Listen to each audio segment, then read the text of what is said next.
Got it. Yo, what's up, guys? This is the freaking PIP and DIP Indices and Forex webinar featuring Hunt. Wait, this shit's about to go crazy. Like, it's literally gonna be insane. I'm super hyped. Oh, hell yeah, bro. Yeah, guys, this is going to be a really good informational meeting. We're going to throw at you everything from index down to Forex. I know Ali kills the game in the Forex. I've been eating on indices, so you guys should have a really positive outlook after tonight. Ali, how many people we got so far? I know it's a couple I of think people. we have right now we're at 22. That's pretty solid. Yeah. It's 8:30. We can honestly give it a go. I could tell you guys a little bit about myself, trading and stuff, and then Yeah. That would be a good pretty start. much we'll go from there. So guys, I'm Hunter. I'm from Connecticut in the US. I met Ali. Ali, how long have we known each other? 2 years? 2 years, yeah. Couple years, 2-3 years. And my trading journey started off like most people's. I started off in IML. I wrapped my head right around the concept of trading, forgot all the other BS about getting people to join and leveling up. So that really opened up my eye for it. And from there, I just, started off with indicators, worked my way out of them into, adapted to all these new concepts. And then from there, I am where I am. And, like I said, a year ago, things changed so quick. A year ago, with Ali, we're going over teaching about Forex and everything. And now here I am trading indices and finding much more profitability for me. But for anyone, it's completely different. Before I hop right onto a chart and start going, me and Ali are going to split this up. So we're just going to get about 40 minutes to kind of speak. We'll pretty much hit some topics. I'll show you guys a couple strategies I use in the markets and how I kind of analyze it. But first thing I want to point out is there's no right or wrong. There's no do this and you'll be consistent, do this and you'll be consistent. The way I've kind of adapted to trading was that pretty much the market overall is a language. You have to learn the language that you're taught. You need to adapt to it and you need to see it. For some people, you have stuff that's called supply and demand. For other people, they're order blocks. It's just same thing, just a completely different language. So being able to go in, establish your language, establish when's the right time to use it, when's the wrong time to use it, what conditions you're looking for, are all a part of the process. Not something you guys actually have to go through on your own. Like I said, find a good mentor like Ali, myself, anyone that can physically show you something repetitive in the market and go from there. I know Ali's used the concept of order blocks, break a market structure. I pretty much use the same thing in my own trading. It's just, I know me and Ali are both very time-based traders. I know, correct me if I'm wrong, Ali, you like to trade a lot of the London session, correct? Yeah, exactly. So he's London. For me, that's 3 a.m. So I'm more of a New York person, especially with indices. I use the volatility injections like 9:30 open, pretty much go and scout all red folder news. And I use that to my advantage where some people, in Forex is completely different, but for indexes, they use those news drivers to actually manipulate the hell out of the market. And, I guarantee every one of you guys can attest for this. That you guys have been in a trade, it's hit your stop loss, you might have got back in, it might have hit your stop loss again, and then it went the direction you want it to go. That's pretty much the name of the game. If you're able to sit back, be very controlled with your trading, and actually have an understanding of what the market could possibly do to manipulate you, that's where you're going to start seeing a lot more consistency. Like I said, I trade some of those FOMC meetings. I trade, not as much CPI. That's you would learn over time. CPI is not anything to touch with, but FOMC, not as much NFP, but just those red orange folder news events that come out monthly around the same time. I use those to my advantage when I'm looking for my setups and what areas of the market could get manipulated. Something that I think a lot of people overlook in the market. And Ali, can you see my screen? Yeah, I can see it. Okay, sweet. So I'll start just drawing around on my screen. I mainly right now trade S&P 500. So some people know it as SPX, other S&P 500, whatever you want to call it.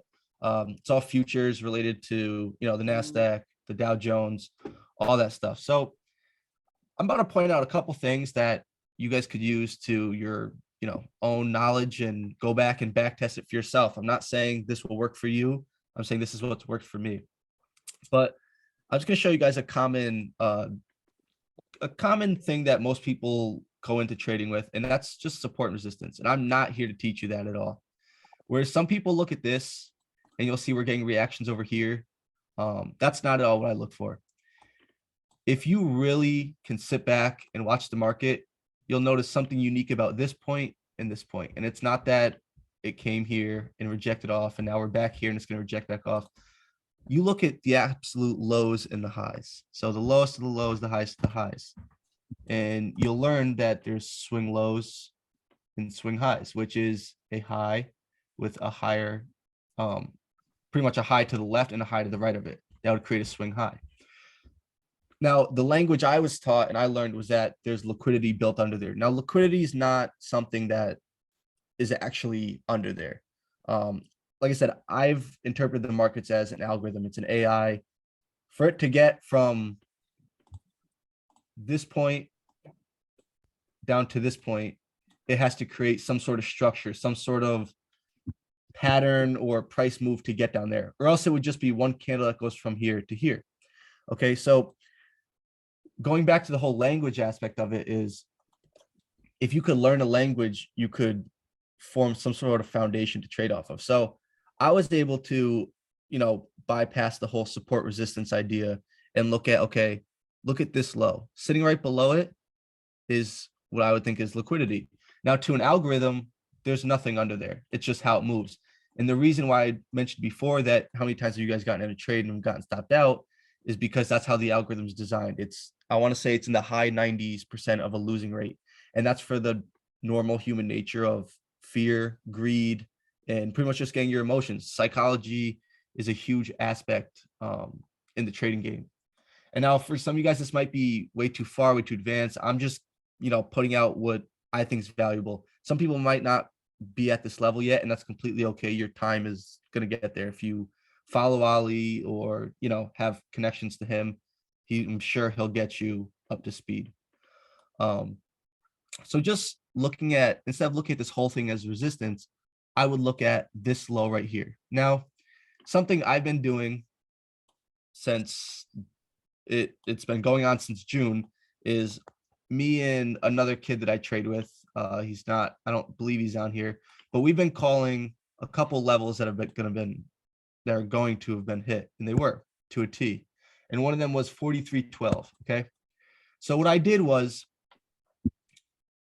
from down in here back in June up into here, I'm going in every day and I'm looking for small buying positions, because look at from here to here, how many days were bullish versus bearish. Okay. I'm not saying you couldn't make money in a bear market. I'm not saying I didn't take bearish or short positions, because I have, but overall your goal should be, how can I take the next price leg higher? And there's a reason why I was looking for that. So let me just draw your attention back to this low. And look how price came to it and then reversed. Now, this is something I want you to do on your own time, but this is a daily chart, so this isn't anything special. You go on at 1 minute and you're going to see a whole lot more of it. If you just drop all the lows, look at what happens after price runs into them. Just look at the reaction you kind of get. So it's a pretty common thing I hope you guys are seeing, that price is able to run below a low and reverse back up. Run below a low and then reverse back up. That's a very common pattern. Okay. Now this is a daily chart. So this is how I'm able to go in and use my analysis. Now there's many other, I call them PD arrays that I use, which is, stuff like an order block, a whole imbalance. There's many things, a volume imbalance, meaning, these gaps that are forming in the market. Those are all key levels that I look for. So something that I'll use to gauge my analysis is, when I find price run into a PD array or run a level of what I call liquidity, meaning these highs and lows, I'll look for price to almost see if it's going to make a turnaround or where's the next level could hit. So going back to what I was saying was, I know Ali's used the term break a market structure. So look at this low. Ready? So we ran this low down here. We ran right up into it. Okay. We created a swing high, went lower. Now, if you look even closer, there's another swing low right there. So I'm just pointing this out. This is hindsight. It's already happened. So I'm not trying to say predicted this in front of you guys. I've been talking about this for a while, for literally the whole summer. Look how price did what Ollie's mentioned before, is that break in market structure, okay? From there, we're holding key levels, like things like order blocks, stuff that I know of, okay? I'm just gonna clear up my chart a little bit. And then where am I targeting? Okay, well, close targets. And this is all daily, so this is coming in each day and going after these targets. I'm targeting right here. Why? Because there's bullish, there's liquidity resting above that. Someone was selling and put a stop loss up there. Breakout traders like to have buy stops sitting right above there that, you know, price is going to explode and it's going to keep moving. Okay, my goal is saying, okay, price flip now. We ran sell side liquidity. Price just broke its structure, and now it's going to take some version of buy side liquidity, which is right up here. And once we break that, where's the next level? It would be this order block right up in here. Okay, that's the next target I'm reaching to. And then where's the next level? It would be right here. And then pretty much we've been calling this sell side liquidity pool, which is something that's very significant for me. So if you look, a lot of people, I'm sure all you guys have heard before, there's double top, double bottom, pretty much that support idea. That's not a thing in trading. It might look like it in hindsight, because like I said, I highlighted these wicks and drew them across. If you just look so slightly, everywhere that looks like it could be like a good support or a good resistance, meaning price reject off a lot of times, will get ran through. Meaning here, where price consolidated, got ran through, and even here, so slightly got ran through.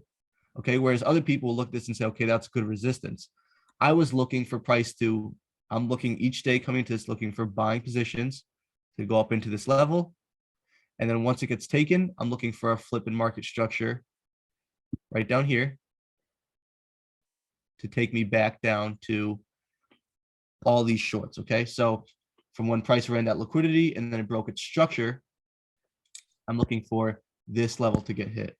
Okay, I'm looking for this level to get hit. And this is how I'm pretty much guiding all my trades on a daily. And I'm not saying this to show you how to trade the macro or trade any of that. I'm showing you that price does something very specific almost on a daily basis. I'll jump to a 5-minute chart. I'm actually going to delete some of these. I don't use indicators. I use time-based indicators. You can see this is days of the week. It's just something fancy. I put my chart. It shows Thursday and then 8:30, the midnight price, all that stuff. That's all stuff that the algorithm will react off of. But if you just go to any normal chart, okay, now I'm going to kind of point your eye to something. Where some of you guys might look at this, okay, and say that support resistance idea. I'm going to break up each day. So now each line that you see is a different day, okay? And I'll even put these on so it shows you Monday, Tuesday, Wednesday. Now look at what happened each day.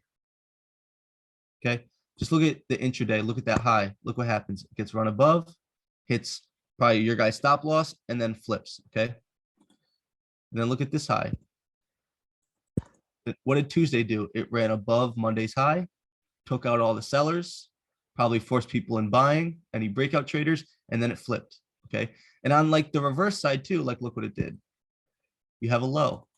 When it went below it, it flipped. So I'm showing you common things. So what I'm trying to point at right now is the algorithm that controls these markets is very like, it flips a lot, like I'm showing you, all the way down to a 1-minute chart where you'll see it happen every, 5-10 minutes. It'll just constantly take a high, take a low, take a high, take a low. And that's why when you're in a trade and then you go up in profit and then it brings you back down halfway, that's when you start like second guessing yourself. It's because those lower time frames, they're constantly building up those, what I learned as liquidity pools, which is just, like I said, my language I've learned.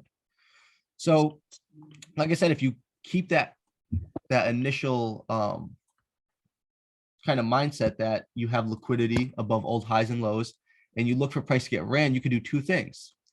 You could be a buyer into the liquidity, or you could wait for price to run it and then look for sells back down. Okay. So I'll show you guys, I sent in that group chat Ollie had this morning. Okay, I trade all the way down to like a 1-minute chart. I'll show you the trade I took this morning. It was a bullish position. You can see this is a down day. And what I am going to show you is that you actually don't need, actually I have to switch to this one just because this broker had some weird stuff going on at that time. You do not need to have the correct daily bias to be successful or profitable in your trade. So right in here was my trade today. So I have this level marked up. And why is that significant? Because I'm time-based trading now, okay? So what that means for me is this to me is a London low. This is a kind of like midnight high for me, but I would more so classify these levels and this as a London high. So what I did was I saw a run on the London low, okay? And then from there, like I said, I'm going all the way down to a 1 minute chart, and look how price did. Very handsomely just went right below it and then started to flip. This right here is all I need to make money, okay? I'll frame out a trade for you guys. It's a trade I took today. So once we took that level and went right below it, that's what kind of like triggered me to say, okay, let's look to see if there's a setup here. I noticed a gap in price, known as what I know as a fair value gap, okay? So when price created that gap, this should be a level that now should hold, okay? If price breaks below this, that means it's probably going to run deeper below slow, which is fine. That could just be a losing trade. So now a framework to a trade that I'll set up is, all right, so price move higher, all right? It's going to price of this first thing I'm looking at Yo, Hunt. is, like I Hold on. said, something I know is Yo, Hunt. dark. What's going on, Ollie? You're cutting off a little. Can you repeat that last part? Yeah, my bad. You cut off Just- after fair value gap. So like everything after that just Okay, yeah, my bad, guys. Just like I said, just let me know if I lose connection or something. But pretty much look how you have this fair value gap, this hole in the market that the algorithm needs to fill to properly balance and move higher. Look how it's reacting in this level, okay? When price pushed higher, right above this high, that indicated to me a bullish, it doesn't have to be long-term, but a bullish flow of orders coming in now.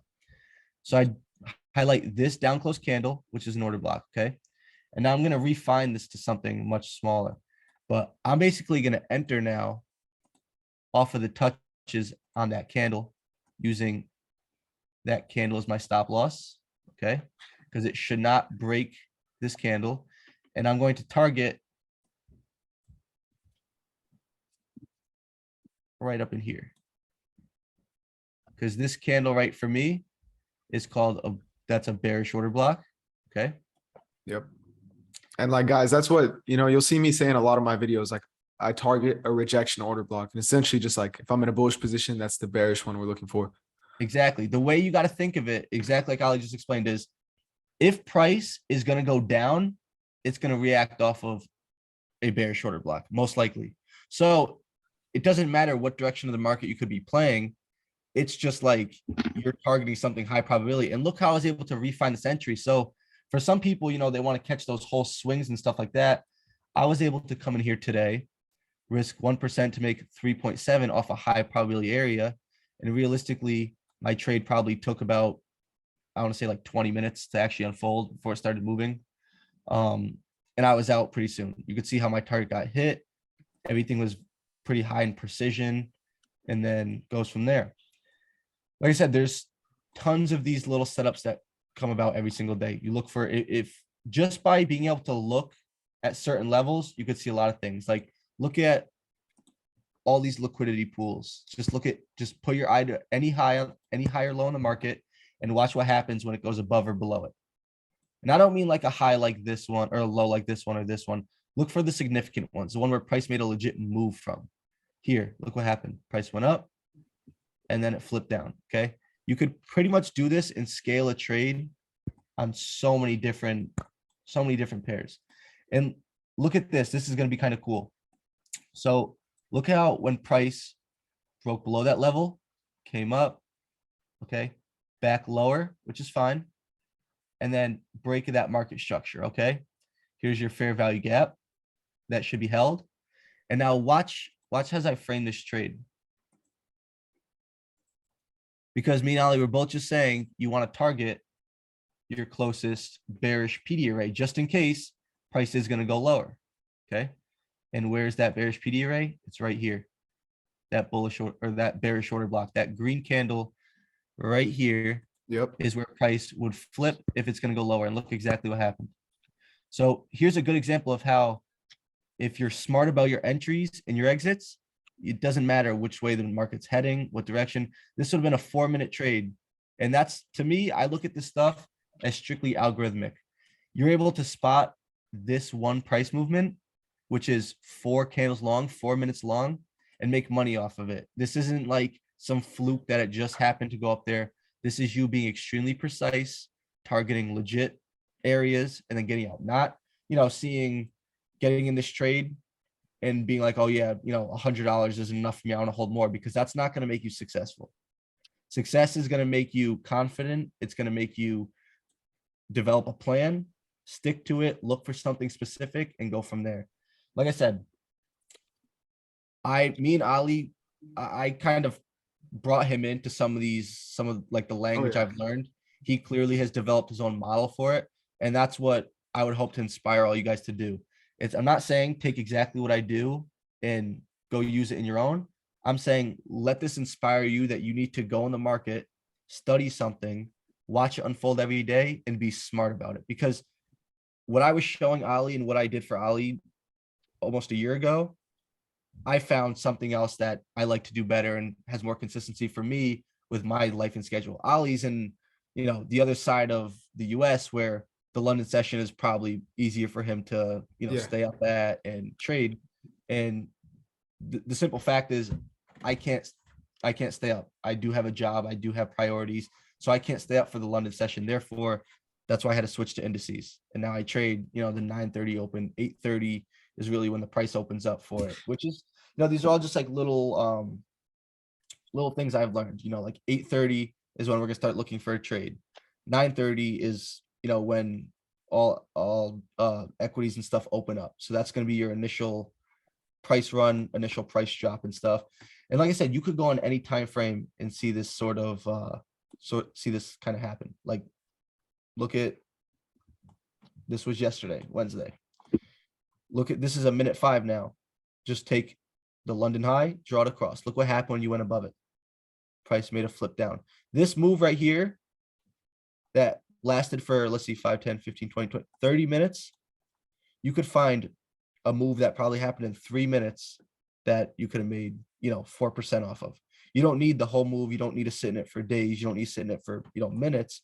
That stuff has not worked for me. For other people, it might. Like I said, I'm not here to tell you how to trade. You need to go in there, do it for yourself, see what works, and go from there. I made my profit off this little move, and look at the whole move that it did for the day. Someone probably made the same amount of profit I did by catching this whole move, and that's completely okay. That's what works for them. For me, this is what I found consistency in, what I've been able to develop a plan around and keep shooting towards. I believe me and Ali in the future, we are going to try and form some groups that we could start sending some calls in, let you guys really start learning a little more in depth, maybe create like a nice tight circle and start pointing at levels, because it could still be tricky. I'm pointing this stuff after it's already happened.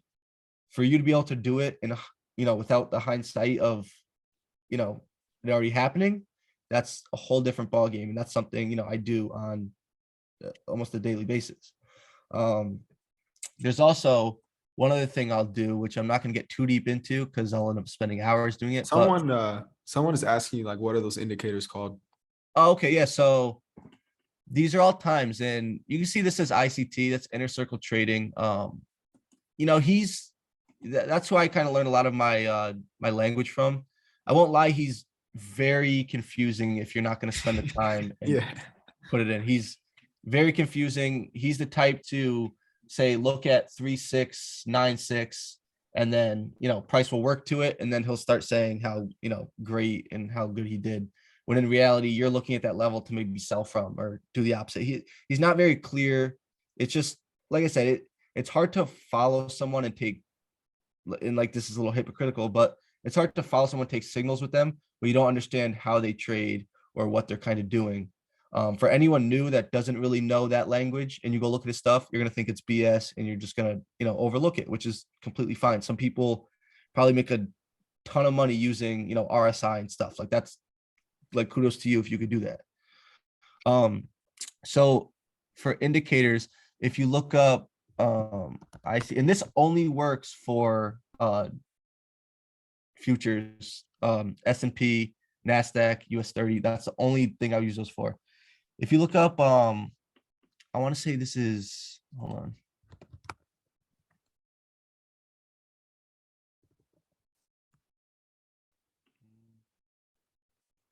It might be this one. If you just look up ICT Midnight Open, I could go through and actually find out the legit names and who it's by, and then I could put them in the chat. But Chat, yeah, I sure. don't think there's that. If you just looked it up, it might come up.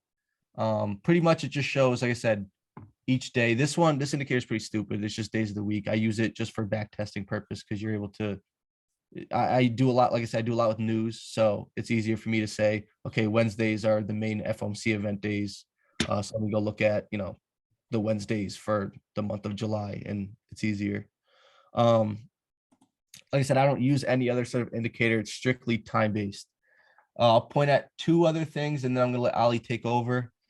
But so something I kind of said before was, if you just look at price, something it does constantly is fill any gaps or voids. So me and Ali have both kind of been through this.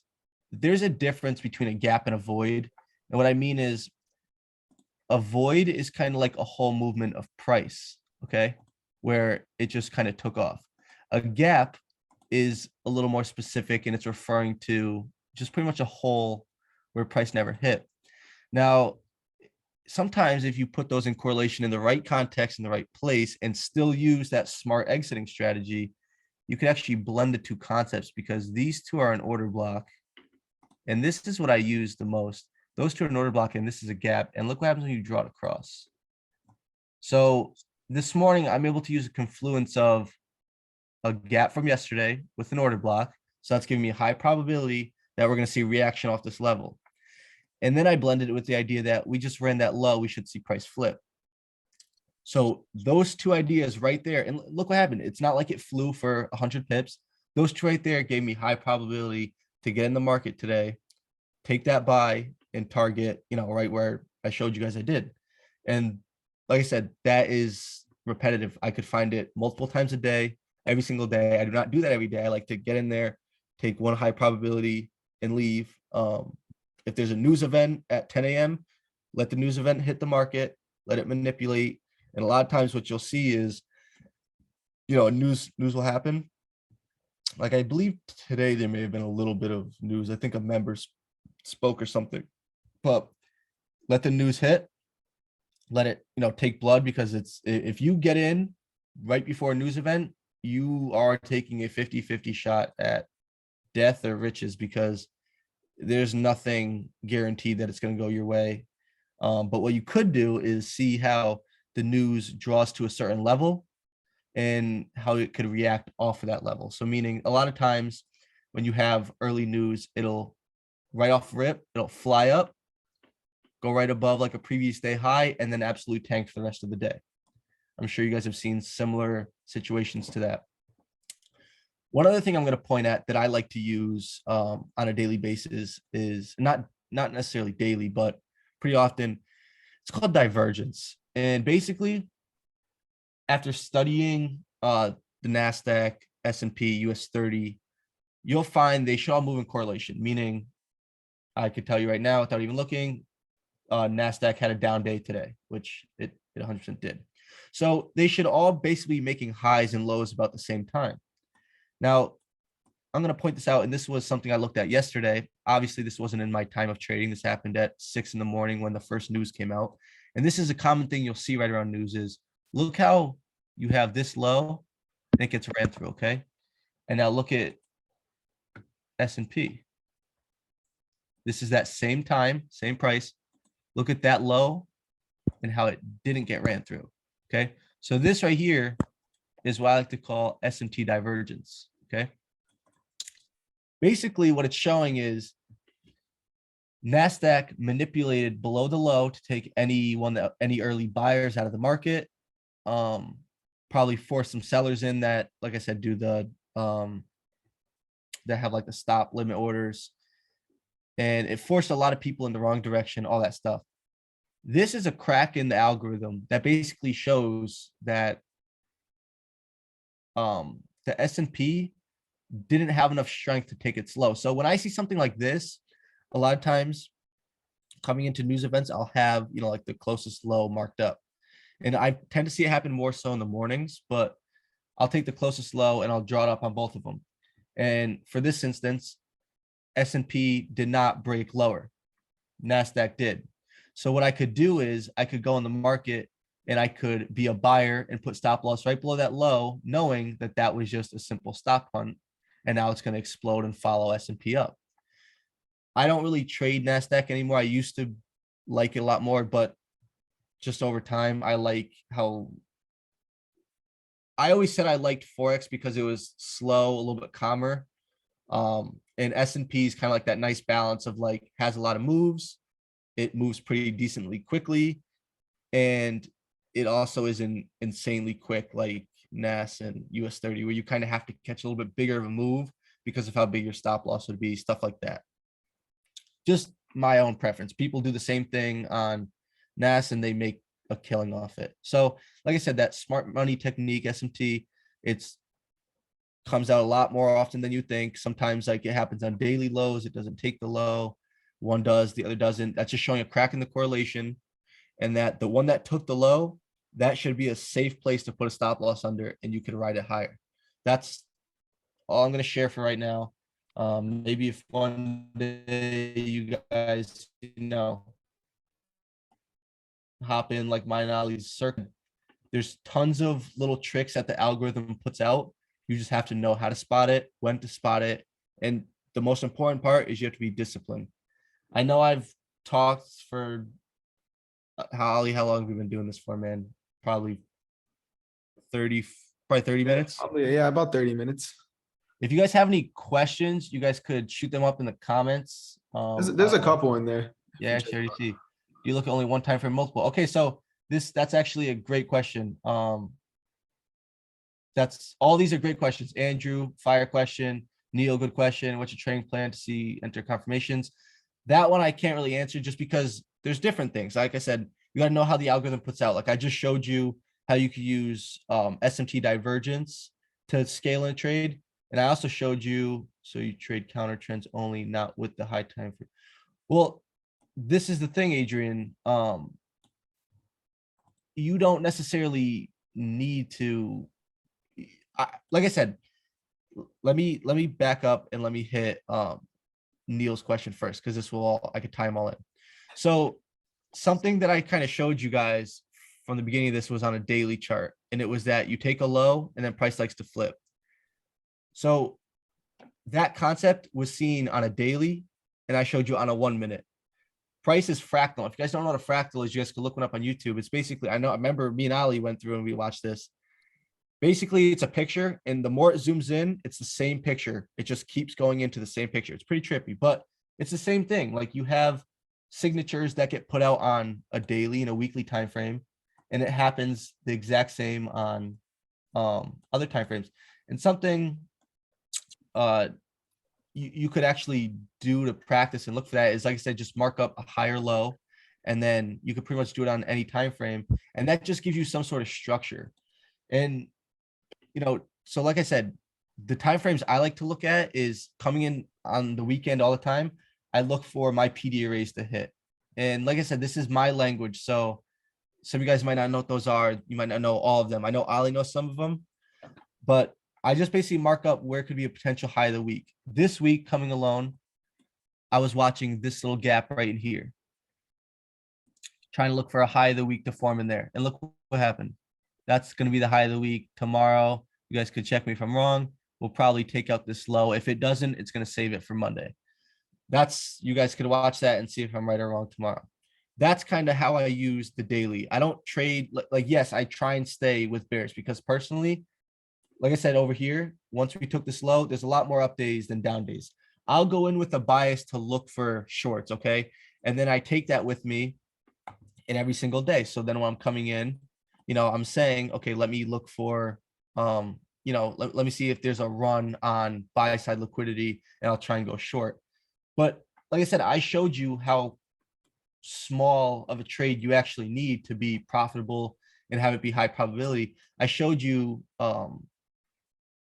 pretty much, and this is NAS, I want to get off of that.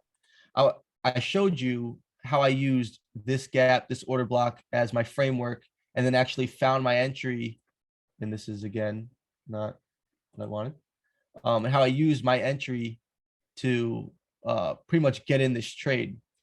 And like I said, using that run on liquidity to kind of frame out my trade off of this analysis. So like I said, the timeframes I like to use are, and I actually have this written down right here. I keep this at my desk at all times. It's my logic is based on a daily chart, meaning pretty much, I don't like to say trend because I don't look at stuff as trends. Obviously, that's your language. That's what you learned, but you could say trends. I just say we're in a bear market right now. Okay. My hourly chart pretty much frames the trade. And what do I mean by that? Mark up your hour liquidity. Okay. So coming into each day, where are your pools? Look at Wednesday, for example. When Wednesday started at midnight, this level right here, this low is marked up. This high right here is marked up, and this high is marked up. That's where my liquidity is resting, those three levels. So I come in here now thinking, how can I either take a trade to those levels or from those levels to make it towards the next? But like I said, I don't trade from this level up to this level, even though I probably could. I take from this level probably to right here, and I get out of the market because it's high probability, like Ali shared before, and like I'm trying to stress on you guys. You don't need this whole move, even though you're looking at it, you need a little piece of it. So my hourly frames the trade. My minute 15 is the bellwether for in and outs. And what do you notice about my minute 15 chart here? You have that run on liquidity. You have the order block. Okay. Minute 5 down to the minute 1 is for my ins and outs, meaning this is where I'll actually look for the entry. Because if you look here, there's the run on liquidity, but then you go down to the minute 1 and you guys will see the fair value gap that I pointed at. And I'll actually do the replay function. You'll see the minute 1 is actually what you need to start on. And it's hard because you just got to think about it. The minute 5 isn't produced yet. I'm just gonna replay that. The minute 5 hasn't produced yet as the minute 1's forming. But you can pretty much see like it's somewhat similar. Not as much, but the minute 1 offers a really good entry for me just over the time of being able to sit, watch, and actually produce my trades. So that's pretty much it. Like I said, I literally keep this sitting. I have a bunch of computers and monitors, but I like to keep that around my computer because that's kind of like my holy grail to trading. I'll go look at a couple more questions you guys said.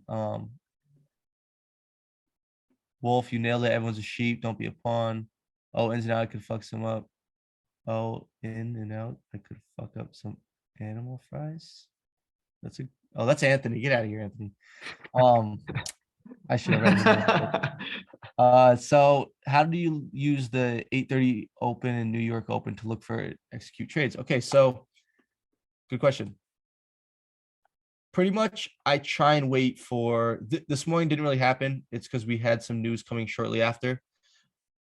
I try and wait and create some sort of structure for my trades, which means I'll wait for 8:30 to open up before I start really looking to go heavy in trades and actually put a full position down on a trade. Today, like I said, it was a pretty down day off that news, whatever Fed spoke, but you come to the day before, I'll just clear all this stuff off my chart and look, I just want you to look at how price reacted at that dash line, which is the midnight open, and how it reacted off of that 8:30. Okay. And I'm just going to go back a couple days and you can see the dashed is the midnight. That line is 8:30. Okay. And just look how it revolved right around those levels. Okay. And now I'm going to point something out that I remember saying to Ali at one point, and I don't know if he stuck with it or not. We're going to find out. But the key is, if you want to sell something, an object, anything you have, you want to sell it at a price you so put like this: if you bought a pair of shoes for $100 and you want to sell them, make some money, you're gonna want to sell them for over $100. Look at that. Think about it in two ways. Look about it over the midnight price. If you want to be a seller, why do you want to sell at a price that pretty much opened up and went lower. You want to sell at a better price. So you're looking above that line. And same thing for 8:30. It's just a little bit zoomed in. 8:30 kind of starts my day. That's actually 6 a.m. starts my day, but 8:30 is what starts my trading day. That's when I start looking for liquidity pools, kind of start looking at my gaps that are around, everything like that. Like I said, those two levels you could put are very commonly hit. I'll actually show you guys one other thing too. Let me watch this.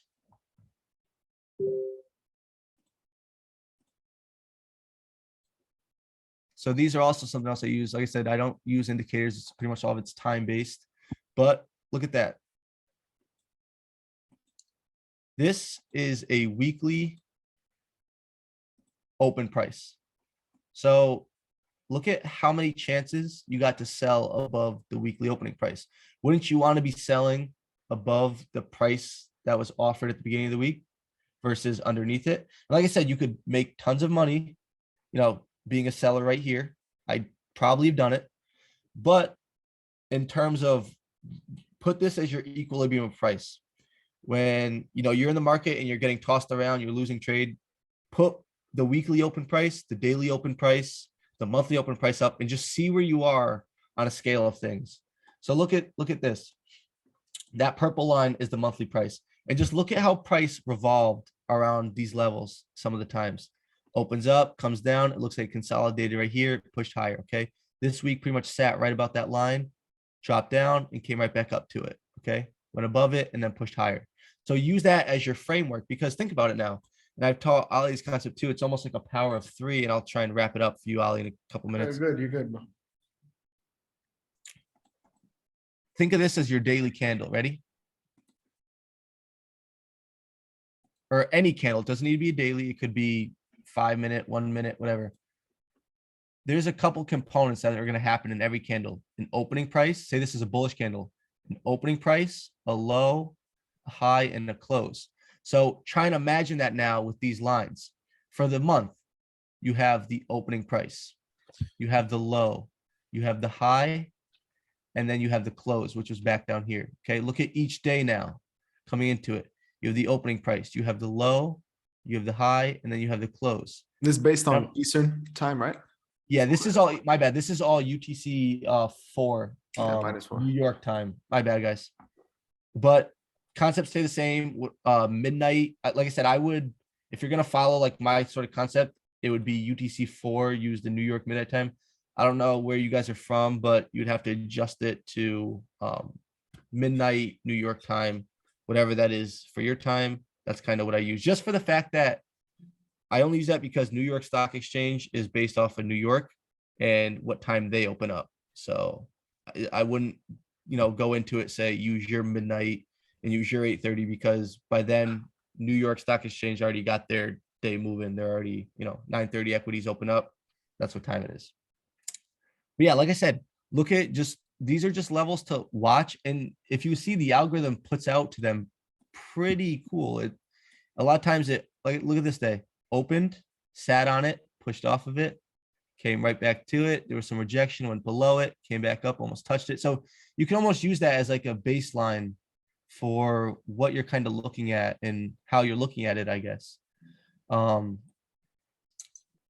This in the future, right there, that's a good liquidity pool. Nice flat level. Someone's looking at that as support.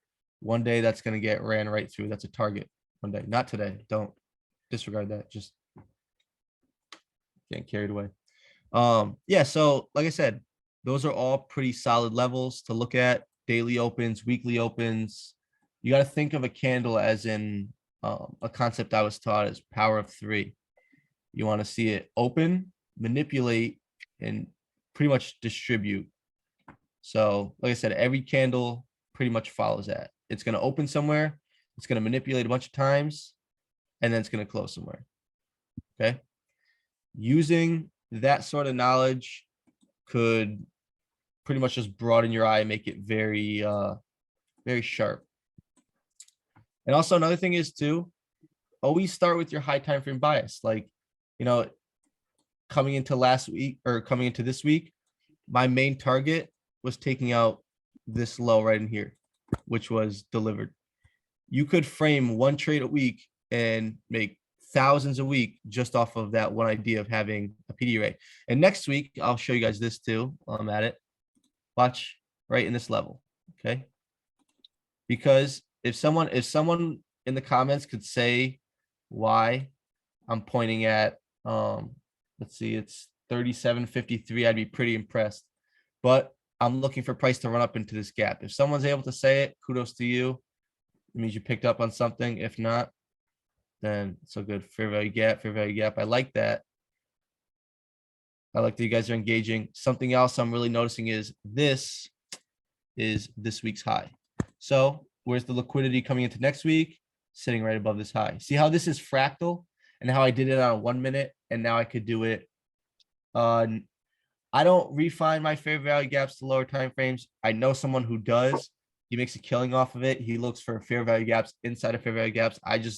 There's too many of them. Yes, that's also an imbalance, but like I said, it's probably not going to fill that whole imbalance. It very possibly could.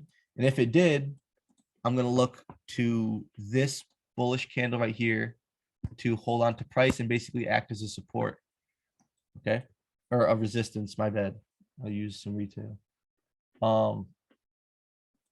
Like I said, there's targets that you want to see hit going into every single week.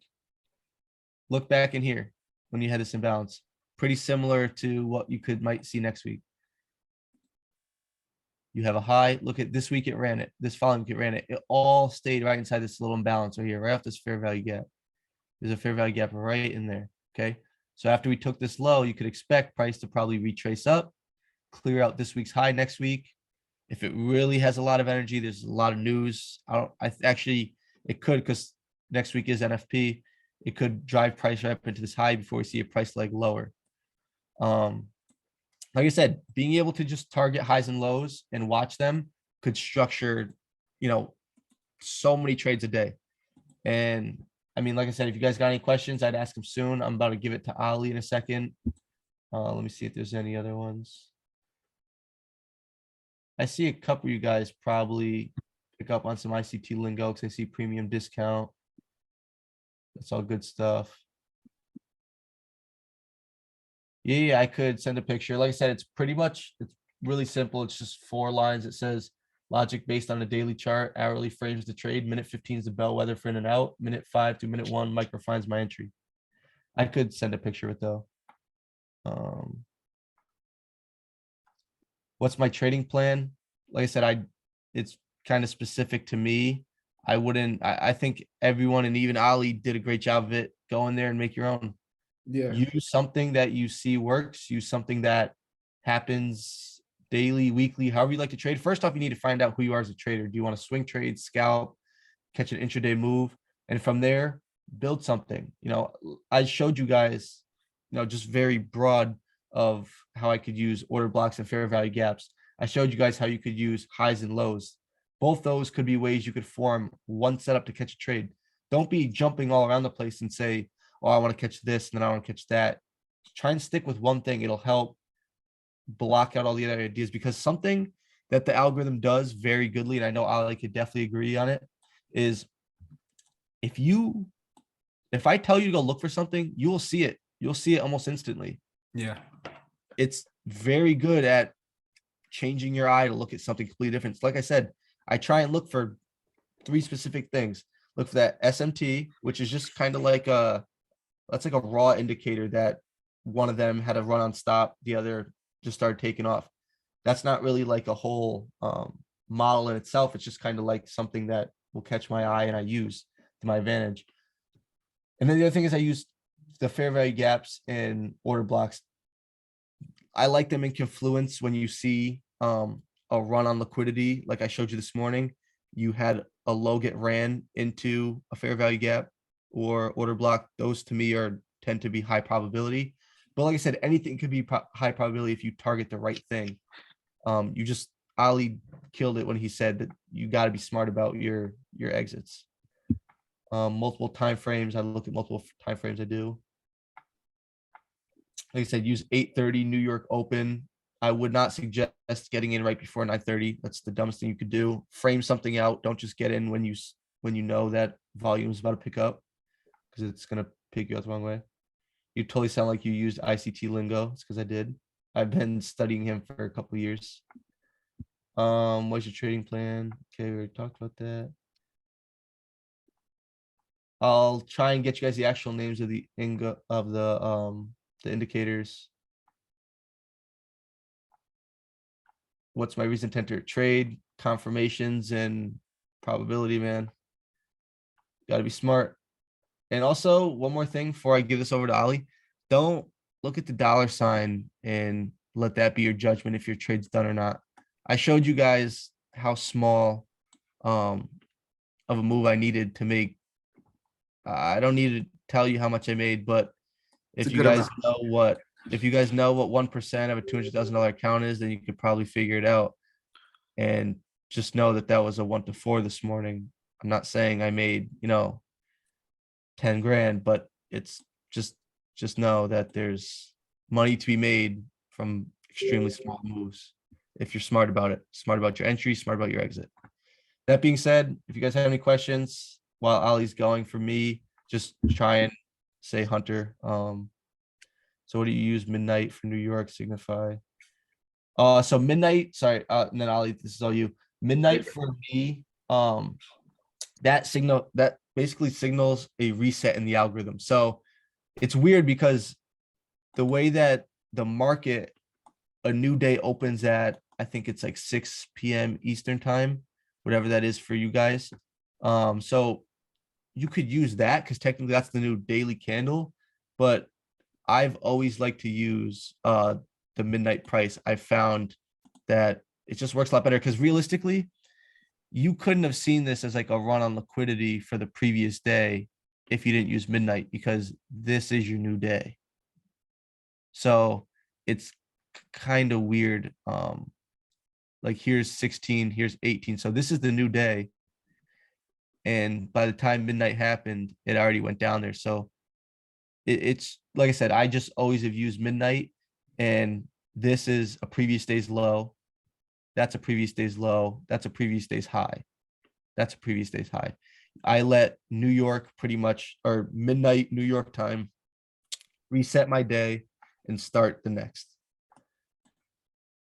Asian session is a dangerous game. Yeah, there's nothing in the Asian session. If you're going to trade indexes, I highly suggest you could contact me, but I highly suggest you stick to looking after 8:30 for a setup. Nothing's worse than, and I'm sorry to call you out, but my man Joe Whitaker, if you're in here, I know you've been through it. I know you've been through it, but there's been a lot of mornings where you and I would both text each other years ago and say, "Oh, dude, we got burnt," and it's like fucking 5 a.m. Nothing's worse than getting toasted in a trade before the session even starts. Don't let that happen. There's specific times that the algorithm will use volatility injections to go above highs and below lows and offer trades. Just be patient. If you're not patient, I could give you guys some great tips how to be patient, and it's called don't trade.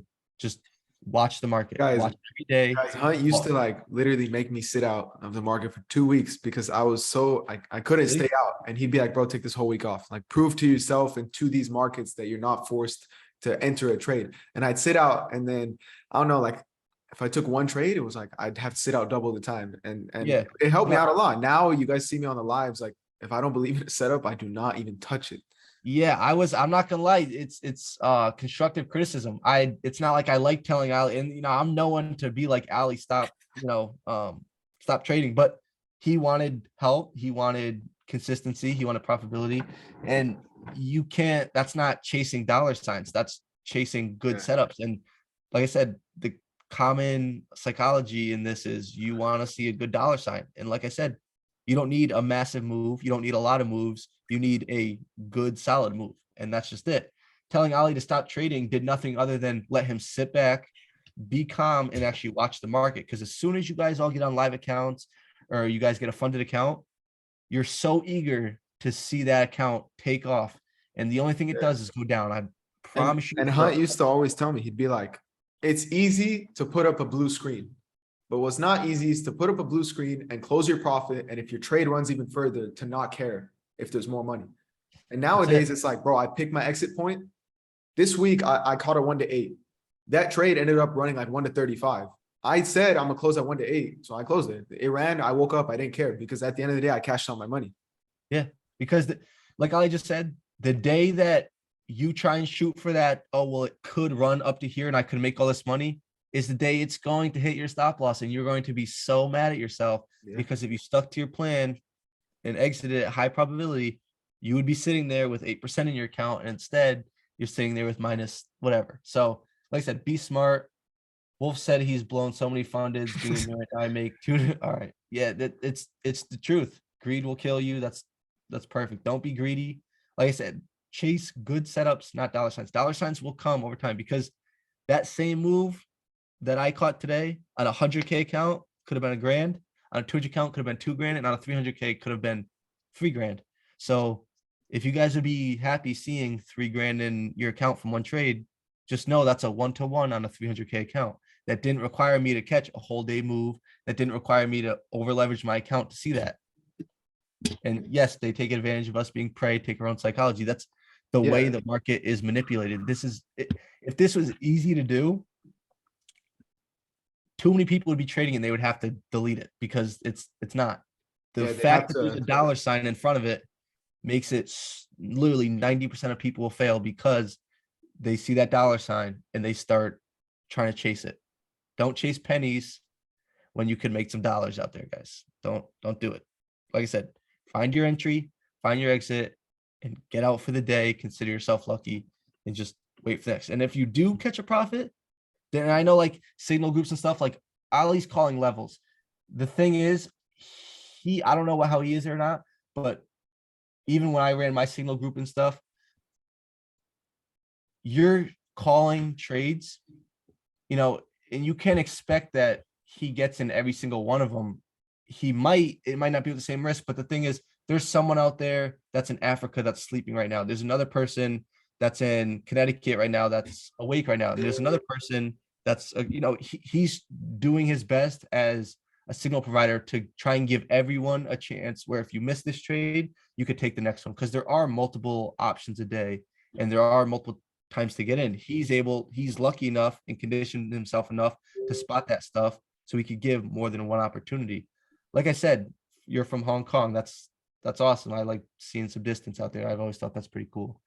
But like I said, being able to hold on to your profit and successfully say you could get in the market and get out is a better feeling than winning 4 or 5 times a day.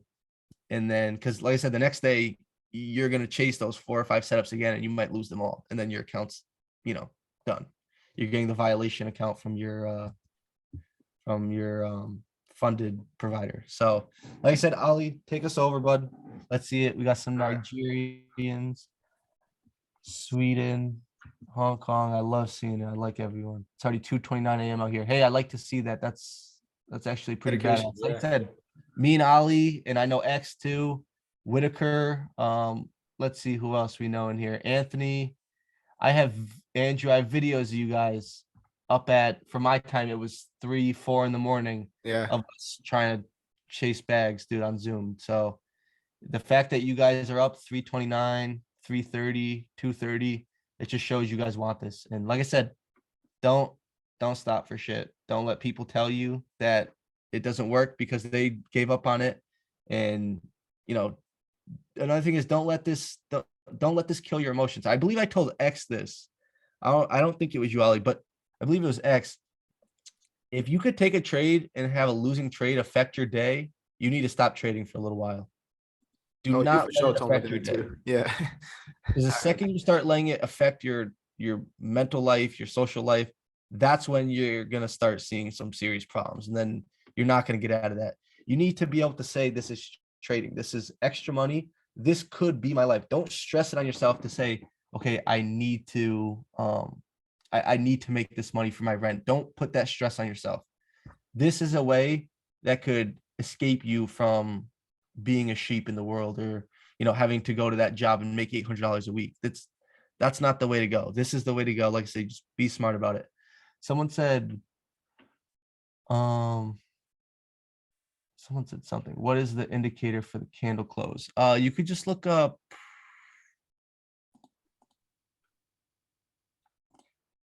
I want to say if you look up weekly open.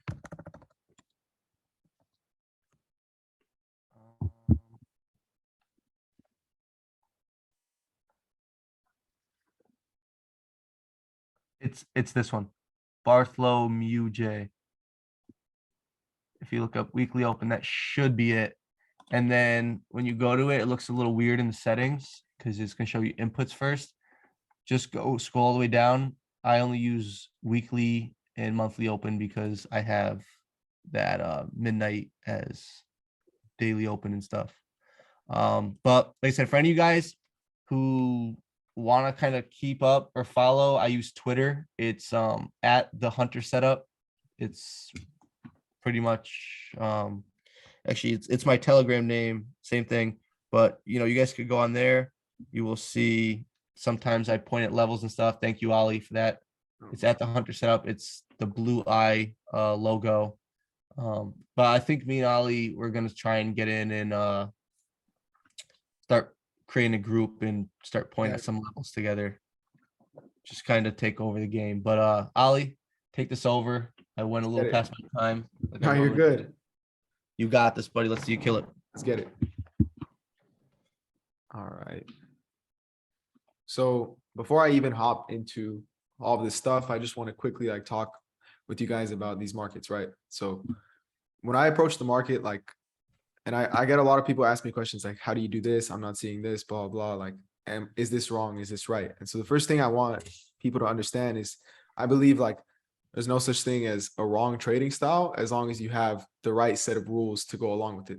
So whether it's like support, resistance, order blocks, gaps, like strictly that you trade off of, as long as you have the right rules that go with it, you'll be fine. And it's because I believe like all of us are unique. So I can see a markup and see something, you know, just like, okay, market's latching off of here, blah, blah, blah. Like I have my list of confirmations and someone can see that same exact trade and be like, that screams to me not to take it. But in the end of the day, him and I could be both taking very different trades and making, you know, both of us making money.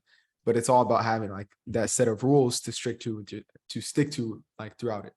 So for me, I like to see market latch on to something. But like what's really important to me is when I go to like identify my candle, right? So obviously we have, let's just say we have a candle that looks like this. All right, let's make this a little bit bigger. Yo, that's the worst when that happens. Yeah. It's so annoying. You know, there we go. So obviously, let's just identify this candle, right? We have over here is our, let's just say it's a bullish candle. So we have our open. Oh man. Our low point. Our high. I mean, our close. And our high. So to me, when I'm looking at a candle like this, to me, it's like, okay, this is the highest point that I don't identify the algorithm as like one thing. I like to consider it as like market mover, whatever is driving the market, whether it's a bank, whether it's an algorithm, you know, I do believe like it is algorithmic, but like some people just take that phrase to offense. So I'm like, okay, your market mover, you know, signify that this is the highest point I wanted to reach. This is where I wanted to close. This is the lowest point I wanted to reach before, you know, started pumping orders this way or this way. So when I go to find a trade, you know, I'm always looking for the same setup, which is something like this, right? You know, let's just say we're in a downtrend and then we shift into an uptrend and we latch onto our order block in here and then take it further up. So when I'm looking for stuff like this, I want to make sure that I have my real highs and my real lows marked up, which a lot of you guys, you know, especially like in every one-on-one I've ever done, like people struggle with this, and it's identifying trading ranges in the market so that way you can avoid getting stopped out early. So we have levels like over here, right? So this would be at the time being before we continue structure lower, this would be my low and my high point. And then when we broke structure here, this becomes my high, you know, my low would become here. And anything that occurs in the middle is just essentially there designed to confuse me. So like, let's say market right here would have done this. then I don't identify this area over here as a break of structure because we haven't escaped the high or the low of this level, right? So that's just like something very simple that I look for before I execute my trades. And I think, my trading style is very simple. I look for the same confirmation essentially every single time I hit the market. And you can see like it works out. Like my VIP signals chat and my free chat, whichever one you're in, when I call trades, like they fucking slap. Like this one was called out yesterday and I ended up going to bed. So I deleted the limit, but let me just like break this down to you guys. So usually you guys are used to seeing me like identify the hour time frame, kind of like this trade I took up here, right? And here, let's just break this down. Okay. So this trade I took up here, you guys see me, I'm on the hour time frame. I'm waiting for a break of structure and I'm waiting for price to essentially come back into this order block. And the reason why I marked up this whole candle was because I had seen that price was the highest point we had was a bearish candle. So I marked up the whole bearish area. But then I go down timeframes to be able to refine this order. And I like to look at the zones that the market's latching onto. And so I believe on this trade, I had just essentially refined it down to this. And then my minute 5, like I'm looking at all the timeframes that this goes up into, and I try to refine it down to that. So for here, it was like, okay, we had the minute 5, for example, and you could see we had break of structure, price came up. And so if you ran with this order block over here, right, let's just make this even more cleaner because I like to make it make sense. That's like one of my biggest, phrases in the market, make it make sense, make it make sense. So here, a lot of people would identify this as their order block, this candle right here.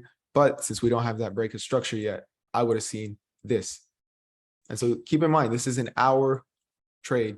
It's on the hour time frame that we're framing this trade off of, right? So what that tells me is if I'm refining it from the hour, and you could see this thing like damn near hit stop loss before it flew into profit. And when I called this, I just put my short position right there. And my stop loss right about there. But my entry was honestly a lot lower.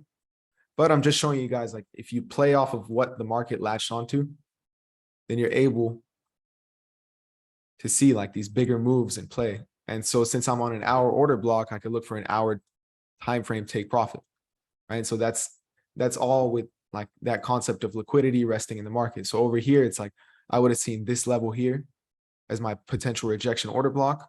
And right there is like a great exit. Now, I'm not saying I caught 50% on this because that's ridiculous. I mean, I have had trades, I'm not going to lie to you guys, where I have caught like 50 RR and I've risked 2% and doubled my account. But on this trade, it wasn't it. I believe on this one, I caught 13. Like, I believe this was my entry right here. And we absolutely like sniped that freaking take profit. Like we went through it and then it melted. And so the next day, I actually called sells from here. And so what I had noticed was the market was on a lower time frame, right, starting to structure its way downwards. So I was like, okay, I know we're not all the way up here, but let's identify what the market's doing. So you can see here, minute 5, it's like, okay, market latched onto here, which latched onto here, and this had pushed down from there. So I just started playing out my order blocks, right? I had this one, and then this latched onto that. So I had seen this level over here. And so I actually called this level, but what I did was in this level, I was looking for confirmation. So I had gone down to my minute 1 because I saw how high price was pushing. And I spotted, that we had this break of structure over here. And not only that, but you can see we had already swept the highs of Asian session. And so I was looking to take this towards a shorter position. And if anyone has any questions, like make sure you leave them in the chat and I'll get to them, as we're going. But essentially I had seen this and a lot of people were really confused, as to like how I caught this, but I had this entry over here, this stop loss. And, on my higher time frame, I went on a minute 5 just because this wasn't like based off of an hour POI. So I just tried to take this down to the liquidity resting within Asian session. And so like to me, liquidity in the market is just seen as where is the money resting, right? So when I look at Asian session, the reason why I'm identifying this is because I see it as the markets have two things. You know, it had like before we set up for London, which is the session I trade the most, I see that we have Asian low and Asian high. Now, why are these significant? Because think of it like this. If you're a bank, you're pumping like billions on billions into the market, right? So if you're pumping all this money into the market, you and for some reason, one of your levels getting respected is because the orders over there were so strong that market didn't want to crash towards the other side yet. It wasn't ready. So to me, it's like if we break above the top side, and now I'm a London bank, and I see at this is where the Asian banks decided we don't want price to go any lower than, right? The lowest point in Asian session. That's a lot of money resting over here. So this could be a great target. And then I like to see it as a rejection order block. So even here, it's kind of like break of structure, you know, and then right there, a wicks in there. So I feel like this could be a really solid take profit level. And that's a 1 to 11. And so this one was even called in my chat yesterday. And I feel like just looking in real time as to what the market's latching onto gives me like a really good insight of the type of trades that I can catch. And that's why I use this strategy. So obviously you guys are used to seeing like, I wait on my hour 1 and I wait for like the lowest point and a zone within there, which is the example essentially that I used on the higher point over here, right? So that's one strategy I do. But if market just melted, you know, 216 pips, that's a really big move. And I'm not anticipating that the banks are going to move us back up 216 pips just to melt further down. So to me, it was like, okay, let's be smart. If market pushed down this far, most likely there's something that's driving the market to push further down. So we might not see a push all the way back up, but what we could see is if I start to identify where market's latching onto and let that price match up with the time of London sessions about to open, we just cleared the Asian session high, then I could be able to target the money resting within the lows of Asian session. Anyone have like any questions on that concept?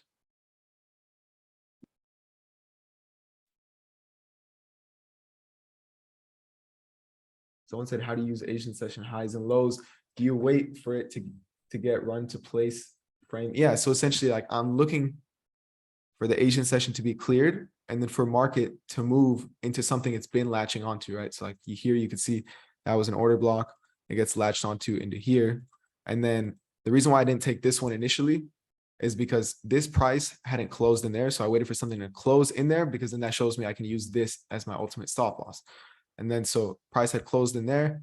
I refined it down to my minute 1 to see like what the highest point we were latching onto was. And I called that trade just essentially off that framework. And then so let's go. I'm going to show you guys like another example on EU. Earlier this week, you know, and this one was essentially, I was anticipating that USD CHF was going to drop. And so I used kind of that same strategy that I used on the second point, because I understood, right, on the hour, we had just caught these really big sells, I believe from up here down to here. And I saw that price finally cleared this level. So I was anticipating we could potentially reverse back up to go short again. But what I had also noticed was we had all this liquidity resting right here. And so that's like what I identify as dynamic liquidity, right? Retail traders are looking to sell every time we touch this line. So if we break above this area, I'm anticipating that we're going to finally see like a big push upwards. So on my minute 5, the first thing that happened was I tried to identify what is being played off of right now. All right. So I had seen we had this level get held. And then I was like, okay, we finally broke structure up here. And then market comes down in here, break structure again. So I had called this zone first. We got stopped out. But then I saw the way, you know, because this was right at London Open, which for me is 3 a.m. No, for me is midnight, right? So this was right at London Open. And I have my chart set to Eastern time. That's why it says 3 a.m. But then I saw another break obstruction occur. So I had this zone marked up as my order block, and I waited for confirmation because I wasn't just going to take, okay, we cleared Asian session and we had a break of structure as my confirmation, but I wanted something more solid. So when I went on my minute 2, I believe is what I ultimately found price was latching onto. And I'll show you guys right here, right? You can see we closed in this minute 2 order block, which signified to me that price was going to hold on to this stop loss if we get a break of structure. And so you can see price pushes up, breaks structure right here. And then I then called this as a signal. It was the top of here to hold this level, the 5.3 pip stop loss, and my safe exit point was just going to be right here. So I believe I closed out right here just because I was like, dude, I just caught a bag and I wanted to go to bed.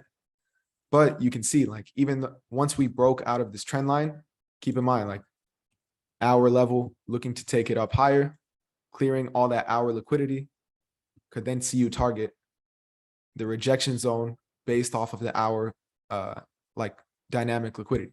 So this order block was resting up here at the top of this this liquidity that was being, like, essentially built up this whole time. And so when it was broken, like, if you did hold this, I would have personally held it all the way to there if I did hold it. But as I said, I caught my entry on a minute 2, so I had a really tight stop loss. I was very happy with this profit here, and I like to get out of the mindset of you're going to become a millionaire overnight. To me, it's like, I don't believe like millionaires are generated overnight, but it's created through consistency in the market and finding, you know, highest probability setups, building that confidence in yourself and getting a really good win rate along with a good risk to reward ratio. So a 1-to-8, you know, I caught like a really good move right there, and I was in and out of the market within like 10 minutes. Like, this move tapped me in and then just essentially sprinted, take profit, and I went to bed. Like, that's 20 minutes right there. Same setup essentially occurred on GJ yesterday, which I want to point out to you guys. Like, this is how I trade, like, on a day-to-day basis. So GJ, right? And keep in mind, I mentioned that I always like to factor in the lows of Asian session and the highs. So if price is really latching on to the lows, and there could be like a very solid reason for that, and it's that we might not want to be broken because there's a lot of money resting down there. So over here, I just marked this up and I was like, okay, price broke structure over here, right? As you guys can see, that comes down in here, closes, and then gives you a break of structure again. So then that signifies that this zone here could be seen as an order block that you could take this position higher. So to me, I then called this buy limit right here. And I was looking to take the money resting at the top of Asian session, which was just right about here. And then let's say you were to keep holding to a higher point, you could have tried to look on higher time frame and see, like, where is market overall moving towards. And I could have said, okay, this is a little pullback. Maybe we're going to clear the liquidity resting over here. And that's another good target. Now, I honestly would have never held this all the way up here. But if I was in this trade, or no, like, when I was in this trade, I just cashed out for the safe take profit level of, like, I believe it was 1-to-5 right here to clear out, you know, that first rejection order block resting at the top of Asian session. And to me, that was just my safest exit point, got my money, left the market, and I was happy. And so, like, I like to use that type of setup every single day, whether it's, you know, I use 2 main setups, and it's essentially, we look for either the hour zones, right? So like, when this break of structure happens, I wait for us to reach this zone over here, or I try to find what are we live time latching onto so I can scalp my way upwards. If I'm looking at intraday or swing at my position, it's going to be off of, like, you know, this type of move, refine it down and look to take it all the way back up to where we just fell from. But when I'm looking to just latch onto what price is currently moving on from, I'm using something like this, just 1, 2, and then there's my entry and take it up. And then same thing happened on GU last night. Like, you'll see right here. Let's just clear this off. GU sweeps the lows of Asian session, right? And then it creates this break of structure right here. And you can see this would be my order block. Now, when I use an order block, I'm always picking the lowest point that market is at, like the candle that dips down the lowest. I've seen people, like, for example, use something like this. But to me, it's like, I always want to capture the lowest point that market was at. All right. And then within this candle, I started to look on lower time frames, see where it's closing in. I was like, okay, on a minute 4, that looks okay. Minute 3, that looks all right. You know, it's all just about the same, and I didn't want to refine it too much. Minute 2, this is where it got interesting for me, right? Minute 2, we broke structure right here. And this is like where I'm really diving deep into my candles and just like trying to find my optimal entry to take this upwards. So like I said, I'm trying to find what price is latching onto. So I had a break of structure right there. Price closes in that order block. Let me point this out. Price closed in that order block, continues its structure right here, comes back into it. And since it was such a low time frame, I wanted to be patient. And you can see this closes in this order block. And so now I was able to call it, since it's a bullish candle, I was going to call it off the top to the bottom. And then I just took this up to clear out the liquidity resting in the Asian session, which I had seen, I believe was right here. That was like my rejection order block resting within Asian session. That's a nice 1 to 12. So that's just like being patient. And I might not be in the best zone to take my trade, but I was just essentially following what the market was giving me. And you can see price here exploded. Like, I'm not saying I caught this. I'm not saying I would ever hold it this long for an entry that I caught in the dead center here, but that's like a 1 to 62, which is possible. But to me, I wanted to take, like, to my knowledge, the smarter exit and then look to take another trade tomorrow. And like I've told my chat like before, like, I don't care if I enter a trade, because to me, it's like, I'm not looking to get in the market every single day just to catch a trade. And like, that's what I used to do. And I know Hunt freaking has seen me do that for, years long, like, or months long. Like, I would just look to get in any trade I could. And then my account was red until I blew my entire account, or I lost my challenge. And it literally got to the point where I was like, I'm really tired of losing. So let's like make this make sense. And then, I start experimenting and I put in the work and I started to identify like what's working for me in the market. And so to me, it's like, if I am able to identify my real highs and my real lows, and keep in mind, like, what I mean by real high is like, if we're trending downwards, right, and market's doing this, I don't care about anything that's going on in this level. To me, that's just seen as a trading range, and that's just designed to throw me off. So what I'm really looking for is like, here we go. Let's make my real high and my real low green, and then I'm going to make this gray. So everything that happens within here, like, doesn't mean anything to me. A lot of people could be like, oh, I broke structure here, I'm going to try to take this long, but then they just got stopped out, right? Because this is all just designed by the algorithm, by the market mover, to confuse you. Yeah, give me 1 sec. 1 sec, guys. Let me just unmute.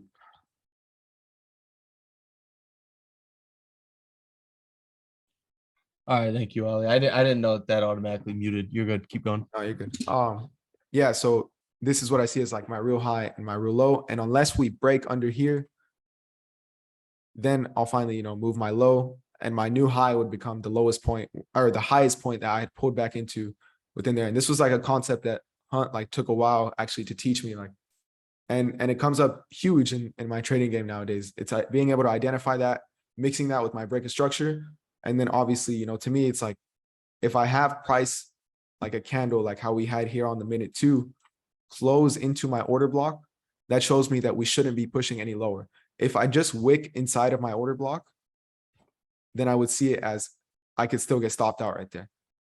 So that's mainly what I'm looking for when I'm in, these types of things. Let me see.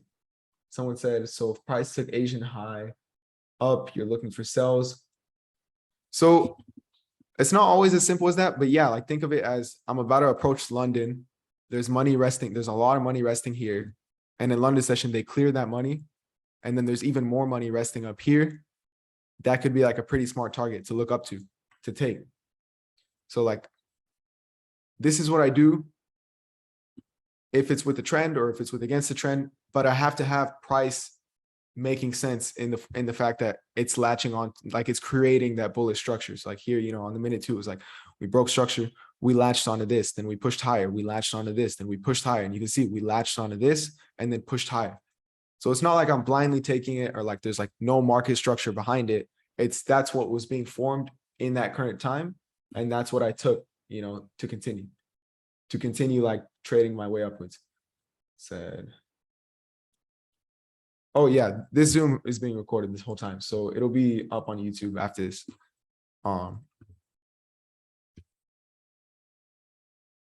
So yeah, so those are like essentially my pillars when I'm entering a trade, which is like, I'm looking for my liquidity targets, right?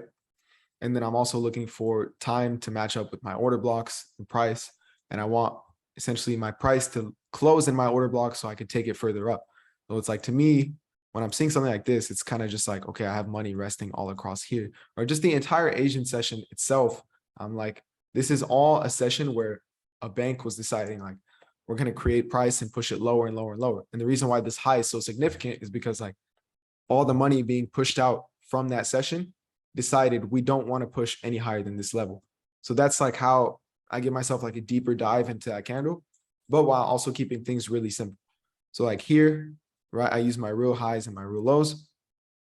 As you can see on the minute 2, we had this, right? We had, this was essentially my low and my high was up here, but then price had a pullback candle and then we broke under, and this became my low and then my high. We broke above that, and then that's what signaled, you know, this first order block right here. Does that make sense? And if anyone has any questions, like make sure you leave them, and I'll get to all your questions right now. But yeah, those are essentially the pillars that I'm looking for my trades. Like I know Hunt can get really in depth with gaps and, you know, checking the DXY and stuff, and, you know, and he kills it like that. But to me, like it creates more confusion, and I try to just keep it like to smaller time frames and simple. Like most of my trades are frameworked off the hour 1. You know, I framework it off the hour 1, and then I just build my way back down to like the minute 5, minute 2, and sometimes even the minute 1. But like it's very rare that I'll like look at a daily and be like, okay, we left, you know, this gap in here or something like that. And that's the beauty of trading to me. It's like he has his strategy, I have my strategy. Every single trader in here has their own strategy. Like, and as long as you follow your rules, it works out, you know. You nailed that, Ollie. Thank you, bro. Anyone have any questions on that, or you guys good to like wrap it up? Yeah, guys, I would ask questions quick before we kill this. You know, I know I kept it like pretty short, but to me, it's like, I just want to keep it simple. I'm not trying to create any confusion. And that's literally like how basic I see trading. See my candle, identify my candle, my order block, the right order block, and just look at what prices like real time latching onto. We got some questions. All right, let's see. If that US 31's directed towards me, no, stay away from that. Yeah, I rarely ever trade US Ah, 30. yeah. I think I've taken 2 trades on it this whole year. Yeah, I haven't traded US 30 in a while, man. It's not worth it, dude. If you don't need US 30, trust me. really It's don't. just heavily manipulated, moves so fast. You could get the same exact thing on S&P or NASDAQ, just a little bit slower.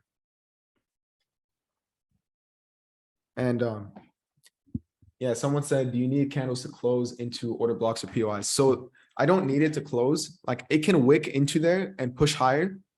But if it does do that, then I'm going to use the original's stop loss. So like, for example, this right here, right? Let's just say, you know, this was my order block. So it only wicked into here and then pushed higher. What I would be looking for in this situation is I wouldn't use the bottom of this as my stop loss. I would still be using it as this, because to me, that's saying that this is still my valid stop loss. If price closes in there like it did over here, then that shows me like the liquidity has been taken and price is now ready to push higher and not push below this, if that makes sense. I would agree with that. I also, me personally, I like to see a wick go right into an order block. To me, that shows something to do with strength, and that price is showing a reaction off that level, which is essentially what you want to see coming into an order block. You want to see a reaction off that level. I think heavy closes, heavy down close candle closes. If the next candle, like look where Ali highlighted that order block, you see that bearish close and the next candle exploded. If you do not see that, the chances that order block holding are probably pretty slim. When it closes in there and starts hanging, a lot of times they'll fail. That's what I've noticed in my back testing, unless you see what he has there, which is that next candle pretty much opens and explodes up. But for the most part, I like personally, I like seeing wicks coming off of an OB. Someone said, let's see. So on buy, okay. So here's one rule of thumb that I like to use, right? If I'm in a buyer market, if I'm in bulls, right? Bullish market, buyer market, whatever, I'm looking for buys, right? And I have this.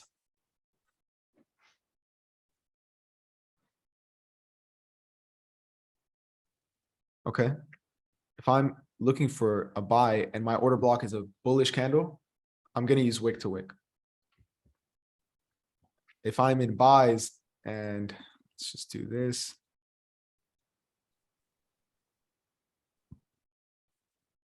And I have a bearish candle, right? And I'm in a bullish market, I'm going to use body to wick.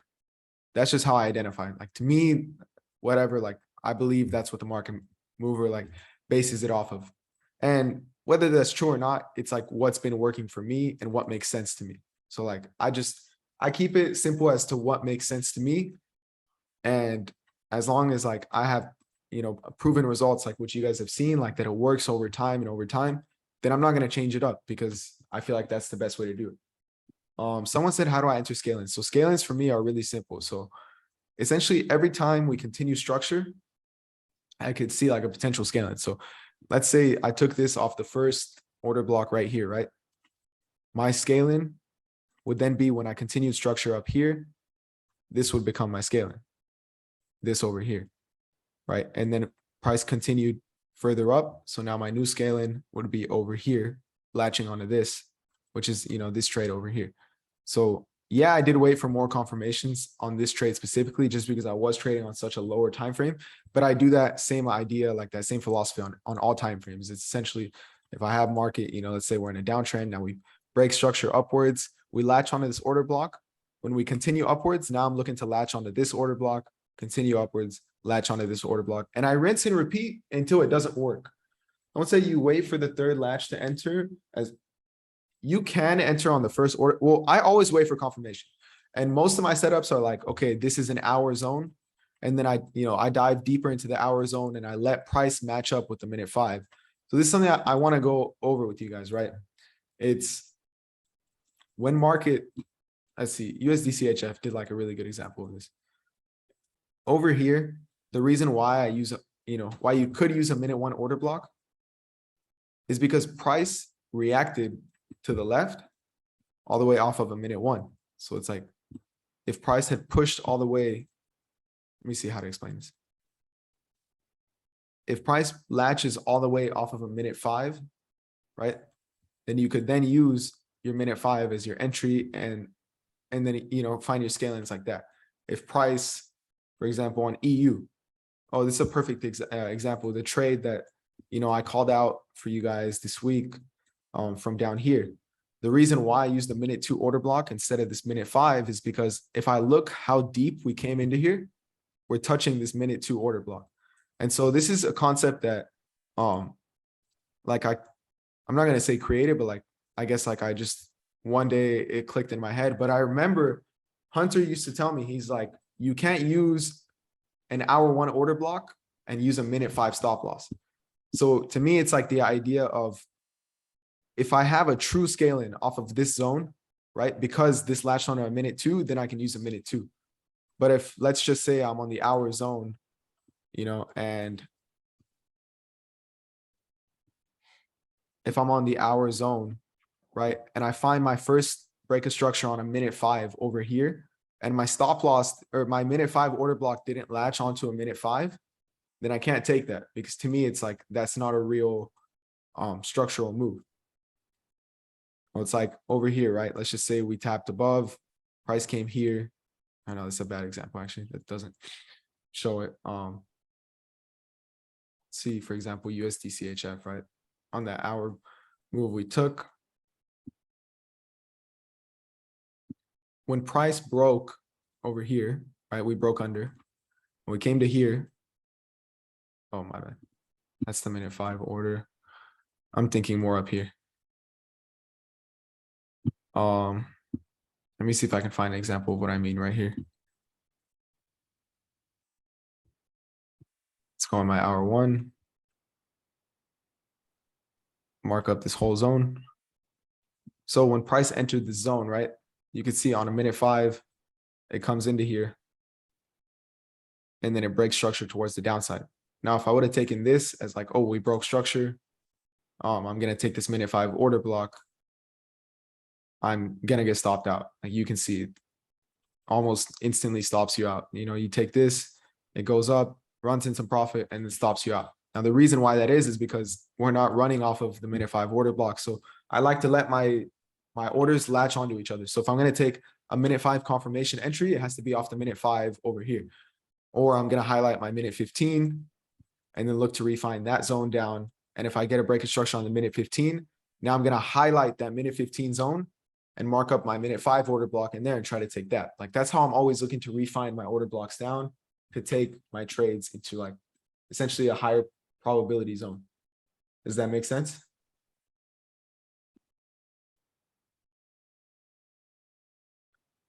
Something I do as well that it's pretty much what Ollie's kind of saying.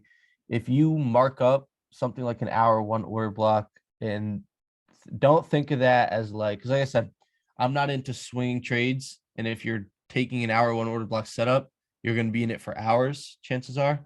Mhm. So if you mark up an hour 1 order block or even minute 15, let that just be a key level for you. And then, like Ali said, refine it and now drop down to lower timeframes within that level. Look for something else that you could latch onto and then work off of that. And that kind of just helps you, one, get a better entry instead of that initial rip off like a minute 15 or hour 1 zone, being the order block. It just kind of helps you tighten up your stop loss and kind of pretty much form a better structure onto the trade. Ali, let me ask you something. Have you been, when you mark up like your order blocks and stuff, do you let it break structure before you get in, or you'll enter off the order block? So itself? my first order block, like I always see it as like I have a zone, Yep. and then I refine it down to another order block, like for Yep. example, this, right? Refined all the way down, and then I let it break structure, and then I get in off of that one. So to me, that's that extra confirmation that I need to take my order. Okay, like, so you're letting it touch, give a reaction, and then you're reactive to that reaction. yeah, and then everything I call is like a limit. So the second I get like a strong candle closure under like my break of structure line, I'm calling that as my signal. See, that's smart because you're essentially letting the market tell you, okay, this level is showing a reaction, it's going to work, instead of being the test dummy that's finding out if it's going to work or not. Exactly. And That's you know, smart. it all comes with like experimenting. Like when I first started, dude, if you guys go to the beginning of the free chat, you're gonna see I traded like 15 pairs and I called like freaking 12 setups a day. And it was all like this. Like I would, any hour order block I saw, I just called. No refining whatsoever. I would just call it. And then, you know, it was like it worked out, but then I just like kept getting better and better and better, and then maximized my risk to reward and got better win rates. And like now I know I have like a lot of pairs marked up here, but at the end of the day, I mainly still trade EU and GU. Like I feel like they just give me the best setups. But as you guys can see here, like I have it set up as there's pairs, and these are like things that I see are not giving me any setups at all. Early is like, you know, it's starting to move towards a break of structure. Enticing is like, I just got to break a structure. Now I'm waiting on a zone. For example, here, right? I didn't receive like a minute 5 break of structure on here. So I didn't take this trade, and you can see like it keeps pushing up. So if I find something that the market latches onto later today, and I feel like it's a good zone, then I could be looking to go short off of that. Or even if like we come back down here and start creating bullish structure from here, I might just try to ride that wave back up.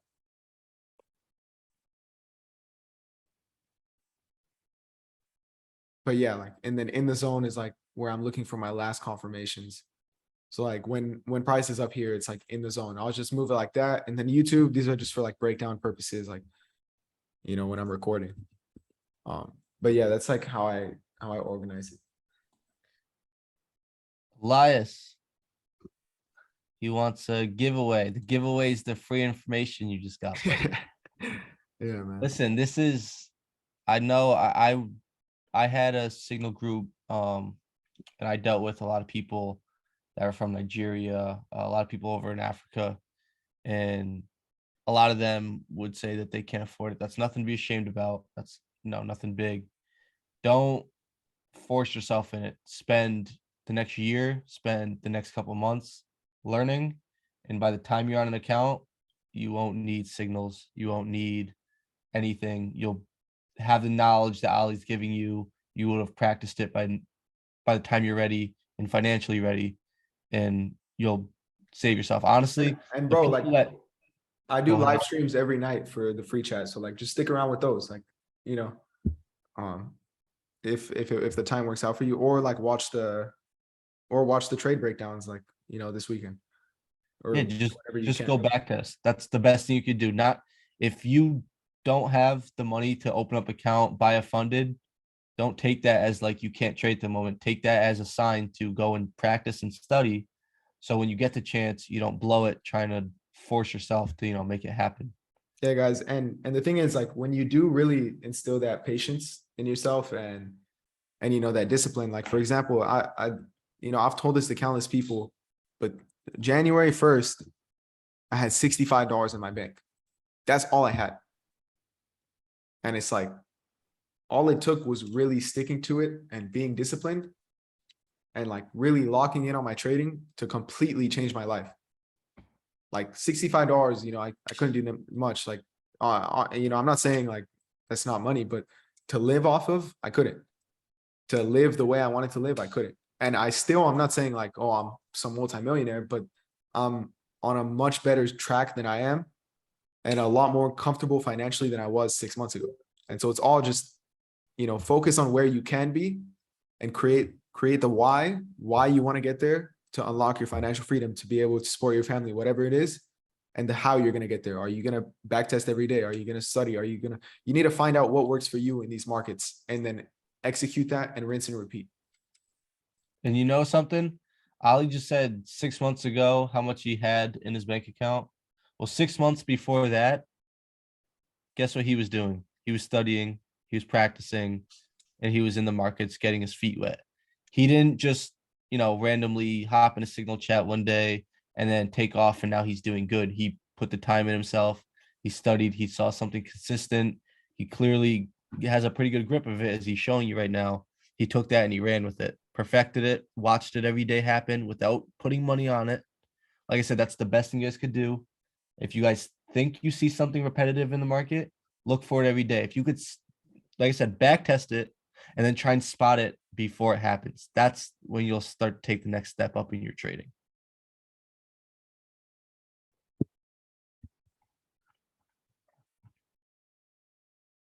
Throw anyone with any last minute questions, anything, I'd toss them out there.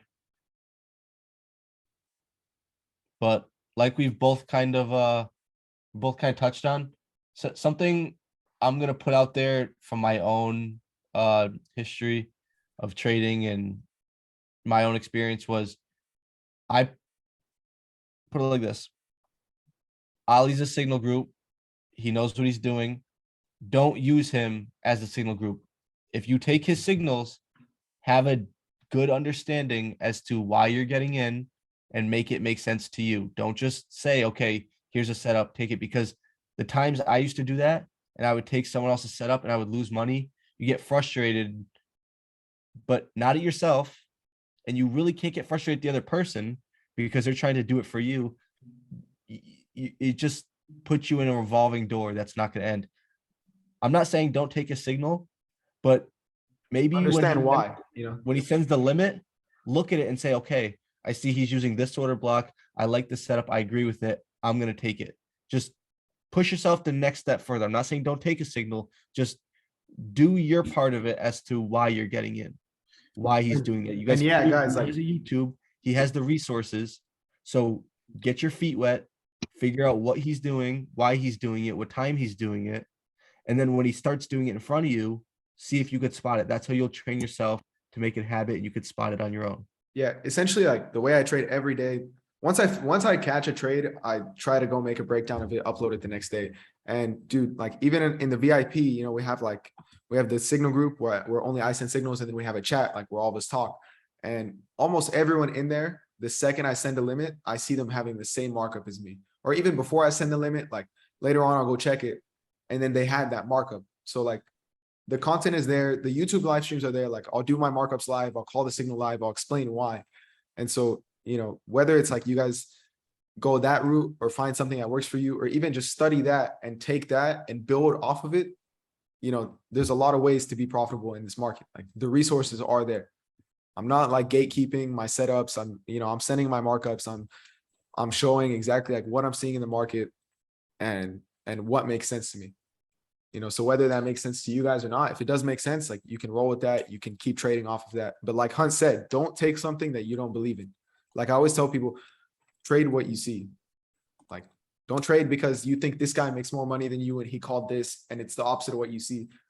Me as a trader, like I would rather see you guys hit stop loss believing your own analysis than take a take profit hitting mine, because you're going to learn off of your own analysis. I agree. I don't know if you guys know him, Mamba FX. I remember this is actually funny one. Probably 2 years ago, I want to say it was like I think it was a GU pair. He called a buy, and I over leveraged on it, hopped in, and I ate, and I felt like a fucking king.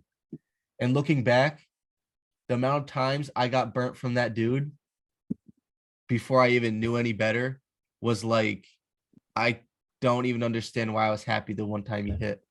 And it just goes to show that dude to this day still doesn't know what he's doing. He just sends BS. I can't look at one of his markups and say, or look at one of his ideas and say, I think he's using this. To me, he just sends. And that's not throwing shade or shots. That's saying how it is. It's the truth. Ali here clearly has a limit, so he knows what he's looking for. One, if someone could do it in limits, that's pretty badass because they're showing you right away they know something that the algorithm puts out. And two, he's doing it and doing breakdowns of it, showing you what he saw ahead of time and how it reacted off of it. Probably whether it's losing or not, he's being transparent with you. That's what you guys should look for. Always look for transparency. And Andrew just said making money as a newbie is the worst you could do. It inflates your confidence without any results. That's very true. Like I said, if Ali sends a trade and you guys take it and you guys make money off of it, that's great. But I promise you that profit you see will be gone as hell so quickly if you do not know the reasons why he took that trade. Yeah, that's facts. It's not even worth putting in your account. Like I said, that's literally like why I try to break it down for you guys like afterwards and on the live, so we can all build like that, you know, that knowledge together. And that's what Hunt and I are trying to do with this new group, is like we're literally trying to create all the knowledge. Like you guys saw how Hunt trades his indices and how I trade my currency pairs. Like at the end of the day, bro, not even like to be cocky or anything, but we're both killing the markets. Like imagine like taking that knowledge, really understanding that, and on top of that, you know, even if you just spin it off, take what works for you from us and from your own self and combine that together, like you'll be unstoppable. You'll have a successful strategy. And like, that's what I believe is like, I'm not saying you guys have to see this the exact same way I do. Like, if you're not seeing this, you're wrong. No, because I even have students who like trade stuff I would never trade, but they're hitting take profits. And so it's like, it's about finding a concept, learning a concept from someone. Like you can learn my concept and take what works for you and make it work even better for yourself. Because at the end of the day, we're all thinking different. We're all seeing differently. Like what we're looking at here are candlesticks. Like nothing here actually says the words buy or sell, and it will never actually say the words buy or sell. So it's very easy to confuse yourself or like to make yourself see something that's not there. Yeah, I'll say this, something that Ali will probably get the satisfaction of one day is I spent many months with Ali almost every day for some weeks on Zoom, and it feels good hearing him come out here, speak, and pretty much do it live in front of you guys. That to me is a pretty good feeling. And like I said, I think the goal for Ali and definitely myself, it's not to put money in you guys' bank accounts. It's to make it so if we weren't here one day, you guys could do it yourselves and say that you learned something. Because like I said, me sharing with Ali what I knew, he took it, created his own model. I'm not saying he's wrong because it's not the exact same thing. I'm not saying he's wrong because he's trading something different than I am. He used what I taught him, the valuable stuff he picked up, made his own model of it, and look at him now. He's killing it. You cannot argue with that sort of effort put in and the results he's getting. That's truly the nature of this game. Is just, like I said, getting in there, creating a model for yourself to follow and going through. You don't see Ali, trading all this other BS. He's marking up order blocks. He's refining them. He's looking for something specific and he's doing it on a daily basis. That's what you guys should be looking to get at. Understand the market before you guys put money behind your moves. I promise you, you guys will. I know you guys all want to make money. You all want to quit your job, shit like that. I still have a job and I make enough to probably leave my job 3 times, but I do it just to consume my time. I physically just can't sit home like that. One day, maybe if I'm like that, I will. But put it like this. If you guys are not consistently profitable or profitable at all, do not start trading with live funds. Don't try a challenge because first off, those challenges, you will not pass them. You will pass them, but you need an insane amount of discipline and you need an insane, pretty much a really good strategy to be able to go in there, crack your 8% target, consistently trade for 5 days, which is the minimum, consistently go back in, hit 5%, the phase 2, whatever it is, and then trade for 30 days without going down before you could take a profit out. And let me just let me touch up on that for you guys. Like, honestly, and this isn't BS. Like, I've literally spoken to owners of prop firms and they're like, yeah, dude, we make the majority of our money off of people just buying challenges. Like, so think of it like this, right? People, I've spoken to my dad and been like, dude, look at this firm. Like, they'll give me 80% of whatever I make for them. And he's like, how's a company going to give you 80%? And break it down like this. If they're only losing 10% and that challenge costs like 1% of the account, all it takes them is 10 people to buy a challenge for them to recover the money that one trader, if he blew like the live account, that's all it takes for them. So at the end of the day, their capital is secure and they're making the majority of their money off of people who fail these challenges because they know it's addicting, it messes with your psychology, and it's really easy to fail. And if you do get past it, the chances are most likely that, yeah, you will make them their money. So they'll take their 20% out of your payouts. And that's fine. I'd be happy if somebody told me, hey, I'm gonna give you this much capital, I'm gonna only take 20%. Like, that's great. But these guys are looking to make their money off of you failing the challenge. Like, it is designed for you to fail. And I remember when Hunt told me this the first time, I was like, nah. And like, if you really think about that, it's true. They're making more money off of people failing their challenges. Like, I know a trader who, I'm not going to mention his name, but he's opening his own prop firm like within the next month. And we were just on a phone call and he's like, yeah, dude, I'm doing this because the amount of money you make off of people failing challenges is insane. It is crazy. He nailed that. It's actually sick how bad they want you to fail them. And the fact that they put time restrictions, profit targets, like that should be a clear indication that they're pushing you within a certain amount of time to get the certain price. And that right away is going to start altering your psychology. That's why I'm saying, forget all that stuff in the beginning, go on TradingView, mark up your trades. You at the bottom of your screen, if you guys have like TradingView Plus or whatever, you could open up a paper trading account, go paper trade, go be a demo baller, go, light up that trading account. And I'm telling you, you will see a completely different view on the market. When you don't have money or any sort of risk behind your moves, you could calmly look at the market, patiently wait, and not be like, okay, I got to make, 8% within this week because, I only have this much time left. Or, you go down 1% on your account, on your funded account. And the next thing you know, you start getting that psychology where it's like, oh, I gotta catch up. I gotta get this back. And then you're risking more and blowing it up. That's literally the psychology that those funded, those prop firms are like edging at you to get. That's why they're putting those restrictions out there and the time limit and everything. It's a model designed for them to make an absolute killing off of. And like, and don't get us wrong. Like, if you can get away from falling in that trap, it's a great resource to build your own capital.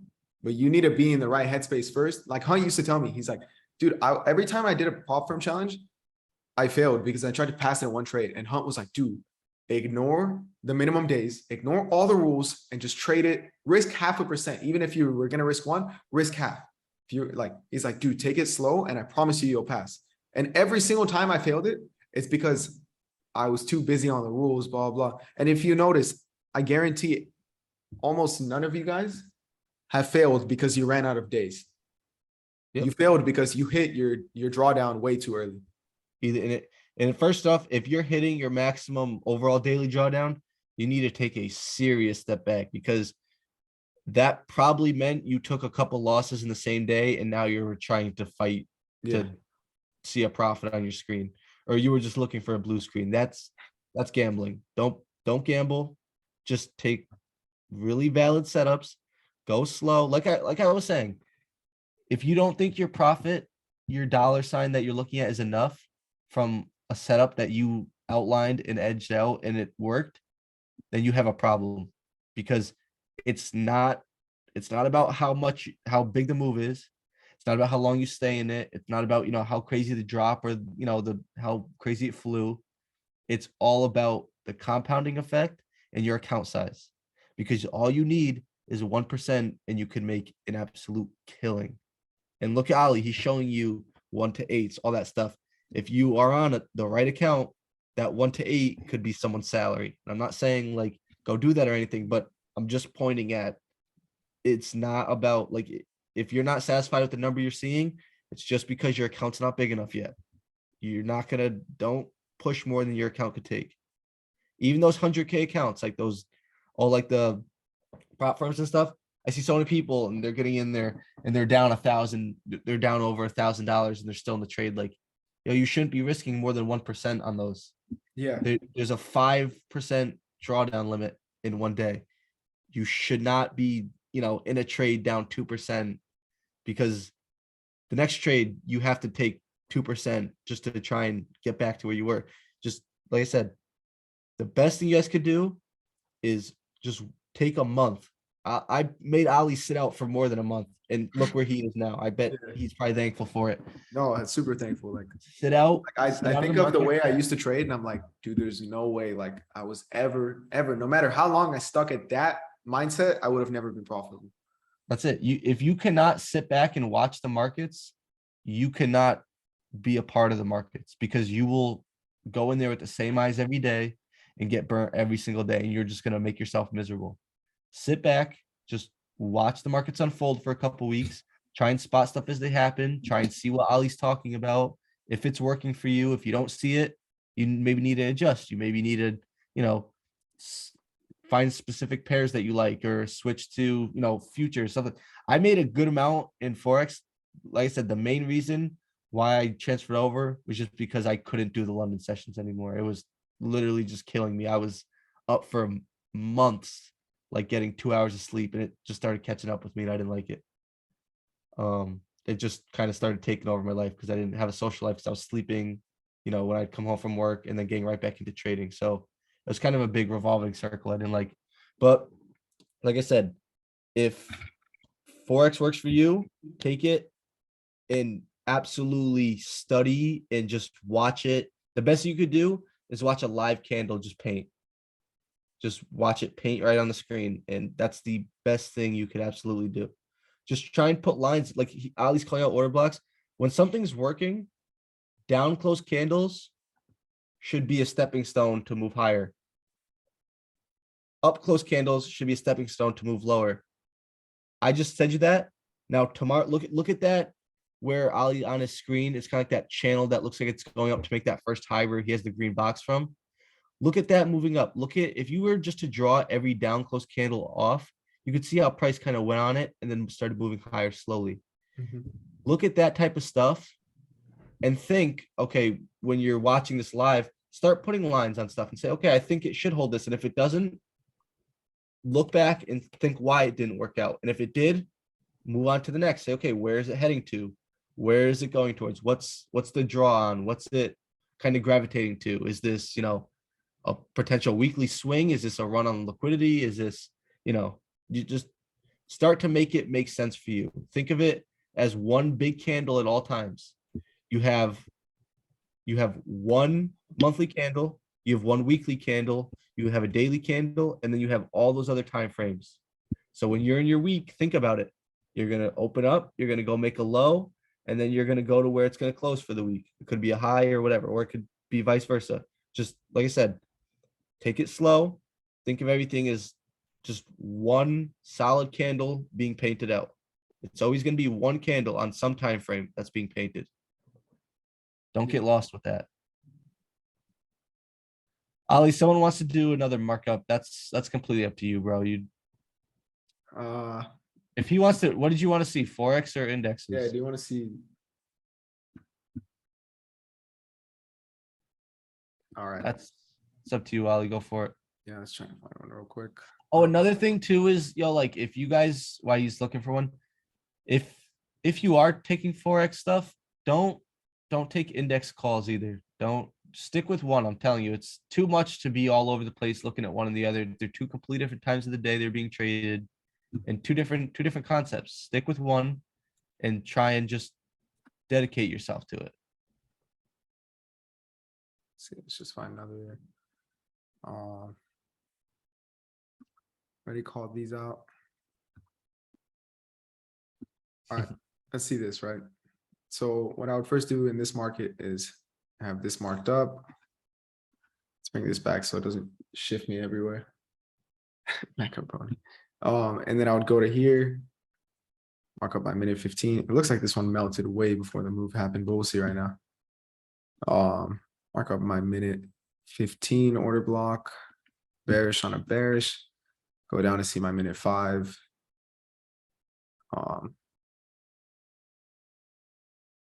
Bullish on a bearish. So right there. And then price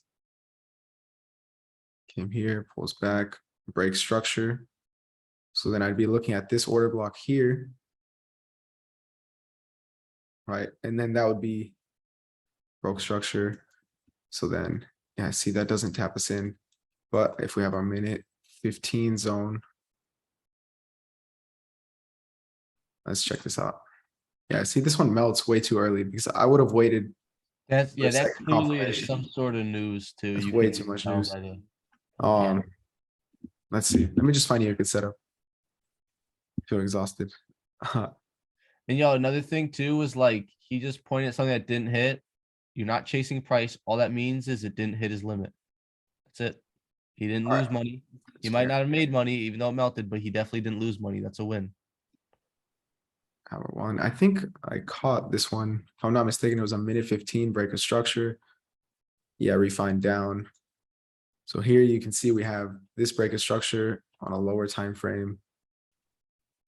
Template break of structure top. Look at a minute 5. Have that order block marked up as well. Right, and then you can see price makes its way, closes in there, and then it pushes higher. This one, for the first, honestly, the first order does get stopped out. But let's look at lower time frames, see what we ultimately latch onto. Because I do remember I did catch this trade. So this is still within the minute 4. They look exactly the same. Let's look at minute 3. Right there. Now that breaks structure. That would have been a solid order block just because this is low enough. But I don't think this one gets tapped into. So when we play this out, let's see. Because it's the higher time frame getting refined onto the lower. See, that one barely misses, but if you hold your limit, yeah, you do get tapped in. So like, let me just break this down again for you guys, right? So over here, you look left, price ran under these lows. So I was anticipating like a nice little pullback. And then on my minute 15, I saw that we broke structure here and I wanted to see how low I could like find, something refined within price. So on my minute 3, I saw we had this order block, price broke structure. And then so I saw bullish candle on a bullish order. Actually, I would have had my limit right here. It would have been wick to wick. And then because my initial basis was off the minute 15, and I was anticipating just like that hour pullback up, I would just be looking to take this like to a safe area of either here or here, as this rejection block right here. And you can see it's like a nice little 1 to 5, runs right through it. If you look on the hour, pulls back like just like how Hunt likes to show, ran under this low, and then so we're anticipating like a nice little pullback. If you cleared here and you were still holding, you might be able to target like this level here, but we'll see. yeah, and then that one gets tapped into too. So I mean, a little big of a stop loss, but it was just like a really quick example. I don't think or no, I think I did call this one actually, but yeah, this was a while ago, like earlier in the month. But yeah, it was a good trade. And then, you know, you could have tried to framework like a scale in. Let's see. So this was our minute 3 order block down here. It's closed. Don't push higher, closed. And I think this would have been your ultimate, like this wick down in here. Shows like a nice momentum pushing upwards to wick out of there. And then you break structure right here. But the reason why like this whole move was a little riskier is because the hour just still wasn't ready. And even, you know, this doesn't necessarily close in there, so I probably would have played it a little safer and used that one. But you know, targeting that same take profit, that's still 1 to 6, 1 to 6, 1 to 14. I mean 1 to 8. It gets you a nice little 1 to 14. And those are just like 2 really simple moves. Safe stop losses. Like I wasn't playing it that aggressive, and I think those ones worked out like great, you know.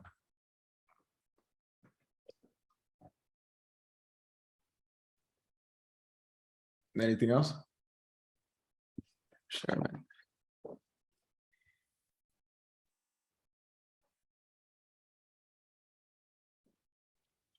course, bro.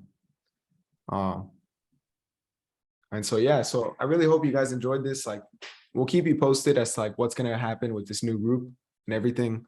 And you know, I really that chat that we're all in, like if everyone could at the end of this just drop like a nice little review, like what you guys thought, how you guys felt, you know, if you could send a message in there, it would be greatly appreciated.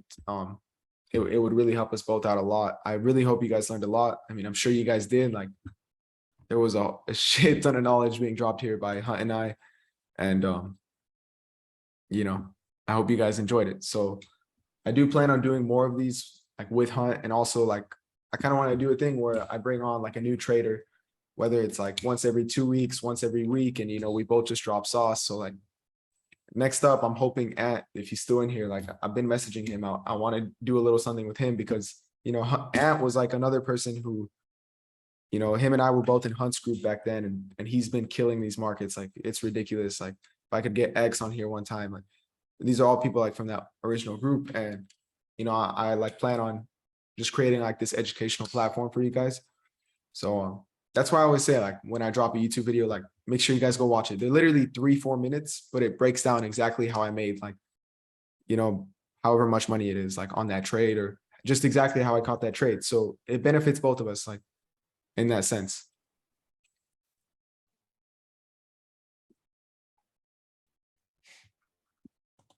Anything you got to say, Hunt? I think we covered a lot, man. I Yeah, think we did good. Yeah, guys, like I said, and like Ali said, inside that chat, give us some feedback. I mean, positive, or even constructive criticism, what we could do better. All that stuff helps. That feedback will honestly just make us more eager to keep pushing, keep helping, keep spreading information. Like I said, I think me and him, we're still gonna talk a little bit, but we're thinking about getting a group going. I know Ali does signals. I'm not going to be 100%. Basically, I'm not gonna 100% agree that I'll be dropping signals. If it's anything, I'm gonna point your eye to specific levels. I'm gonna say, watch this level for price to run it, and then watch the flip. Like I said, I've always just, like I said, I've been burnt through signals, everything like that. I'd rather teach you guys what I'm looking for, point at the level I'm looking for it to happen, and have you guys exercise that condition on your own. But yeah, like I said, me and Ali, we're gonna be killing this thing together. So yeah, we will have some sort of group going. We'll get a time for when, and we're hopefully gonna make you guys all some beasts in these markets. So that being said, Ali, if you got anything else, let's wrap it up, dude. damn good. Yeah, so I just, you know, thank you to everyone who showed up. Like, Yeah, hope you guys thank you enjoyed it. guys. And yeah, just please, you know, leave that feedback for us in the chat. And we'll keep you guys posted with what goes on. And essentially for that chat, the reason why I didn't just call it a webinar chat is because I want that to be our new traders chat. So when you guys have markups and want second opinions, or, you just want a second set of eyes on it, I want you guys to be sending it in that chat. So then that way, you could see everyone else's like thoughts on it. And I just want it to be like an interactive community where everybody's like looking to help each other grow in there. So, keep using that chat and like, let's just all run up this bag, But yeah, besides that, guys, I hope you guys enjoyed it, and yeah, take care. Anything else? I'm gonna end it. All right, guys. Peace out, Good guys. stuff. I'm I'll gonna see you guys upload this soon. video Check as the soon as chat. possible. So yeah, so I'll see you guys. Peace out. Yeah. Last thing, it says a lot that you guys all stuck this out and stayed in this too. That shows a lot about how serious you guys are about your education. So keep that ethic up, guys. Yeah. All right. Peace, guys. Peace out, guys.